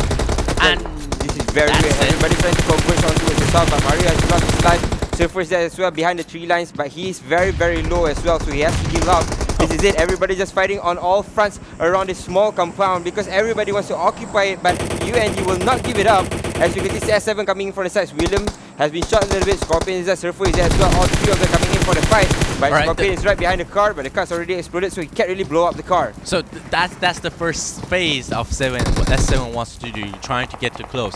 The next phase is going to be rushing up or just trying to hold it until the next circle it's in, right? Because they're in the circle, they're not in a hurry, right? So we got SRY basically not far from there, so S7 make it third party from behind. But oh my god, look at that now. Finally, they destroy one of the cars, leaving William all alone in a 1v4 situation. He knows, they kind of know where he's at because they saw him before. They shot him a little bit, but Scorpion's on the other side outside. He's gonna throw a grenade in. It might connect to Chang. Xiang actually just a little bit of damage onto him, but it's actually Surfer still on the ground. Williams just cannot get to him. They're gonna try and revive him or use the first aid kits to get back up on winning ways because S7 is coming onto them. It's very close to each other. So we're gonna try and blow up another car here, but nobody's there. Nobody's on the other side for S7. Actually, as you can see, Williams is on the side. The nade comes flying out. He wants to try and run away. Will be able to go and escape from that grenade. But Surfer is coming in from the sides as well. Scorpions on the other end. Look where's Farmer. Rose Farmer is basically like chilling there out, like fight. I'm not gonna speak. I'm not gonna do anything. Like keep fighting, keep fighting. That's all good. He's waiting for the other people to just kind of converge and just fight against each other before they kind of pop out and trying to go in for the fight. But as you can see, the UNG still fighting with S7 here in this situation. Yep. So far so good. UNG has the upper hand of S7, so nothing really happened. Both of the teams are trying to nade their self, trying to get a little bit upper advantage, but with the item management. And I think William just saw Rose. Yeah, he might have seen him, but I'm not too sure if the third party will be coming in as well, because everybody's just concentrating towards the one that's in front of them, and there's a lot of teams that is highly good. There's a from the side, nicely done, a lot of damage done from Ryan there, but it means that William will try to hide himself away from the to the back of the house. But again, all three of S7 does not have anywhere to run. This is a very good spot now. Williams will be finished off finally though, and knocked down and finished off as well. Here's the problem. The next circle is going to be shrinking in 5 seconds. So both of these teams are going to try to get out there because this blue hurts a lot. You're not going to try to take this blue on yourself. It's going to hurt so much and you're not going to make it. So here we have F7 players trying to get out there. UNG using that utility. We've seen a lot of smoke. Perfect play, but Suffer right here is going for kills, but he does get finished up. So SR is going to ending up in 7th place. But here we have UNG Ho Chen getting taken down. CQT Team taking down RS Germany, and double nade is coming in. Triple nade. That's a triple nade from RS Chen. Good shot. SYR finds himself one team because they're pushing in all alone here. He will be able to take down Adele. MR in a lot of trouble here as SRY is pushing back in. Again, everybody's just congested around this compound. MR on the 2nd floor. Feng wants to go in for the fight, but it's ill-advised because there's a lot of people out here. We'll be able to finish one player down. It's actually Adele. He's pushing up as well. Very, very smart positioning from him. He's just playing it very slow, just slow rolling this fight. Going in from the left, going in from the right, just luring them out. Now the blue comes eating him alive, so he should be running out of this. But it looks like everybody's going in for the heal down. It's actually Azrael going for the heal. And no, the play zone eats him alive. So Gaga is on the other side. Will be able to run. He will be able to run SRY on the other side of the circle as well. So they should be safe here. Hitting a little bit of the blue, but they should be fine. Right, we got Job Xuan getting 2 kills onto Fawn. Fawn does get taken out. So far we got 4 teams that may have a bigger chance of getting that winner chicken dinner, right? SQT with 4-man squad, Unicorn Game 3-man squad, 1-man's drop, but they may be able to pick him up. Here we have the fight between SQT and SRY. SRY is trying to keep it in the game because they are also 3-man squad against CQT. If this fight goes on, both of these teams are going to lose 1 or 2 of their members. So this may change the gameplay for CQT, and we may see another team trying to get that winner. Is going to try get that winner chicken dinner, right? As long as the car is there, it's very hard for them to engage here. But now UNG very close to JUP. JUPLAY is right behind him, right beside him. That is Ben. He's he sees it. Goes for the kill. He gets it. Great DP play kill from as well. Nicely done. Hong with that kill. Now Can he commit to any more fight? UNG wants to push in. CQT is still inside the house. They're spraying onto him, but SYR gets dropped here. It's actually IC gets dropped. Another player gets dropped. It's actually Big. He gets dropped as well, and the rest of them gets dropped like flies very, very fast. And SYR, one more player left. They know where he's at. CQT Swan gunning for him, but he's hiding behind the house. That's the UNG's player. Now everybody just converging onto one place. Unicorn Gaming, CQT, SYR here. Does get covered. It's clear for now. No one's gonna win it. Xuan does get taken down, but Sean right there, but getting perfect shot from in that circle. Did you see that shot coming in? It was so small, but he was able to land those shots. And let's see the Unicorn Gaming again. Look at the kills, man. That's basically 15 kills in total. And do you remember Unicorn Gaming actually won the last round? So this is like perfect, and they're on fire, right? They didn't need it to win this round, but they were like, all right, let's get the feel of the game. So let's see how much we can steal. Here we have Rose going for the that great call up there, and also trying, also was able to finish both SNG and FBI. So we are saying goodbye to FBI, but SNG, they did a pretty good job on their first and second matches, so they're safe. But FBI Dodge is going to go home, and here Dodge getting that, like, this is the perfect plan from Nova Gaming, right? Yeah. The double flank tactic. Yeah, the double attack. We call it the no, I forgot. That's another thing called it. The pincer move. Yeah, the pincer move. Pincer move, right? Yeah, exactly. So here we have Coco trying to get out, and a lot of things happened. We just didn't follow it up. I believe that was one of the best matches we've seen today. It was so good, and basically it was one of the most interesting games so far in the tournament, I believe. Yeah, it's very highly congested there in the last circle. Everybody was fighting it off, but it looks like Unicorn Gaming will pick that win up. As you said, very nice shot from them through the circle as well, and I don't know what to say. It was so highly congested in the last circle. Everybody was just fighting it off. Nobody was actually third partying because they because everybody was third partying. Yeah, and everybody was being third party. There were that's not a third party. It's basically you got just a party. I think we go to global World War. Like it was like World War II happening again in PUBG. Everybody was fighting each other. You got a lot of teams trying to flank, but when they're trying to flank, they got flanked by another team, which another team was flanking another team, and another team was flanking the first team, which was basically they're trying to hold their position. Yeah. They tried their best. A lot of the teams tried their best because again, there were 3 teams inside that compound very early on. RS was there as well, where RS got eliminated very early on. As soon as they come turning in, everybody was eliminated. And then the circle was kind of funny because it was only one compound in the whole entirety of the place. That's basically, there's only like 3 places. Alright, so let's look at the wildcard overall standing. So we got Unicorn Game like 186 points. That's 40 points more than the second place. And second place, JUPLAY is stepping their game on, followed by CQT. They all got into the first 3 place. So yeah, not too bad, right? Not too bad at all. So far we see that from Group A and Group B, there are 6 teams amongst 8 of this in the first page. So they are doing pretty well here. Of course, we haven't seen B and C just yet. So that could be something there to watch as well, because a few of these teams can be booted down. But for now, these 6 teams are very, very much safe on the first page. Either that, or if the second day comes out weird, or tomorrow comes out weird, they will still only be booted out to the second page. So they're still pretty much safe here. And JUPLAY though, JUPLAY fared it fantastically as well. But Unicorn Gaming, in the end of it, how did they survive that siege? It was a crazy siege. So first, they got the positioning, right? But again and again and again and again, Unicorn Gaming showed us they just know how to hold their positioning when being under attack. They have a problem when nobody's like playing with them, like nobody's engaging with them, but they have no problem like under pressure. Like they are like they like being under pressure, right? So very good game and positioning from Unicorn Gaming. This is the page. This is the dangerous This is the danger page, because everybody here will be eliminated. But as you can see, DeadlySquad and FBI, 100%. 100% they are out here, because there's no way the other teams can just even if the other teams rotate around, they are really, really out. But look at the aim locker, #1 with 23 kills, because Nova Monsters is just playing it out of their minds, especially Locker. still there at the first place. Nova Esports Bandit is still there as well, but SNG has a player in there as well. It's sitting at 22 kills. So you can see that Nova Monsters, just in terms of fights, they're really good, but they just can't finish it off.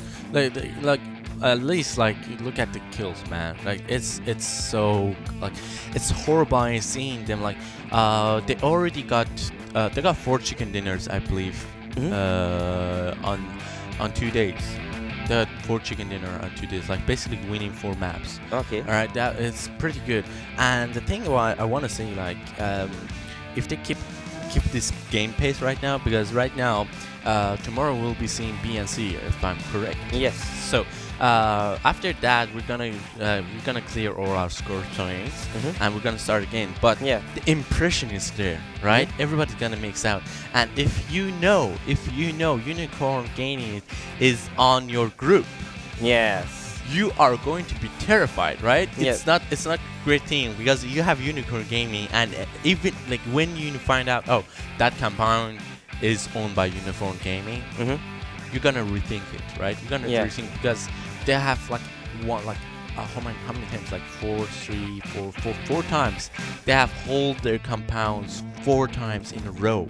That's very good game playing from them, and they know their map. They know they have a great understanding of their like positioning. They know how to dodge those grenades. They know where the other team is going to throw this utility. Again, we've seen a lot of grenades coming in from S7 when they were close to the building, right? But they just know where the grenades are going to come in. They know how to dodge it. They know where to go. They know where to heal up. They know where to be in the position, defensive position, right? So they know how to defense, right? They know how to defense, and let's see if they can keep it on the next round. Yeah, going into the next round. But of course, again, 8 of these teams will be eliminated right here and right there. Not right here and right there, but right here and at least 2 of these teams are one of the teams are FBI. We saw them a lot trying to get themselves a lot more kills very early on. Every single time when they start the game, they try to go for fights, but they get eliminated very fast, especially by ROS very early on just now. So we are looking at or I'm looking at the last one, but we do see the hit FBI, and I think it's DeadlySquad. DeadlySquad is one of the other teams that are down there and have played 12 games, so things are not looking so good for them. They should be going down, should be going home. Let's see if they can. A little bit sad, but it's Esports, right? Maybe they have a better luck next time, because they're not banned from the game, right? We can see them next season if they keep on. Maybe the next season they're gonna give us some surprise, but for now they're going home. This is at the point where whatever it is, the other teams cannot really lose at the situation, because they are above FBI as well. So even if they do abysmally, they will not be below FBI. You know the different part from last season, right?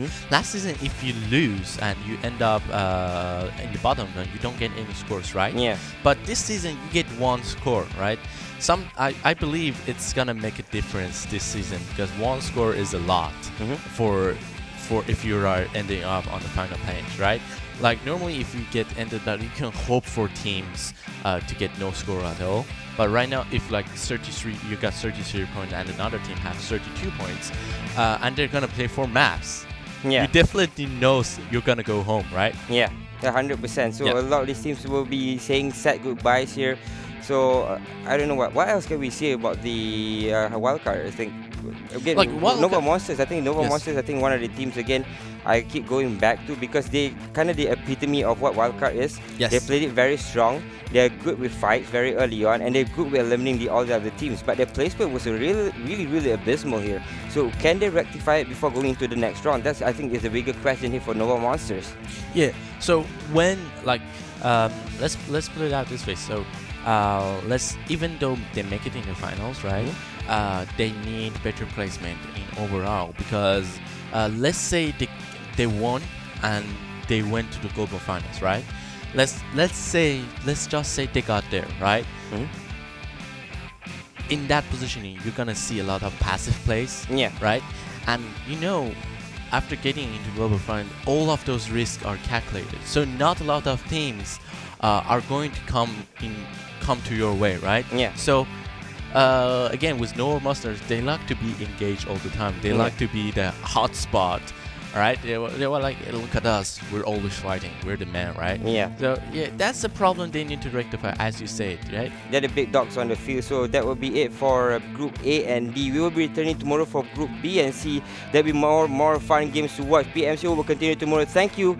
We'll see you tomorrow. So long and good night. Now let's do this. All right. Right.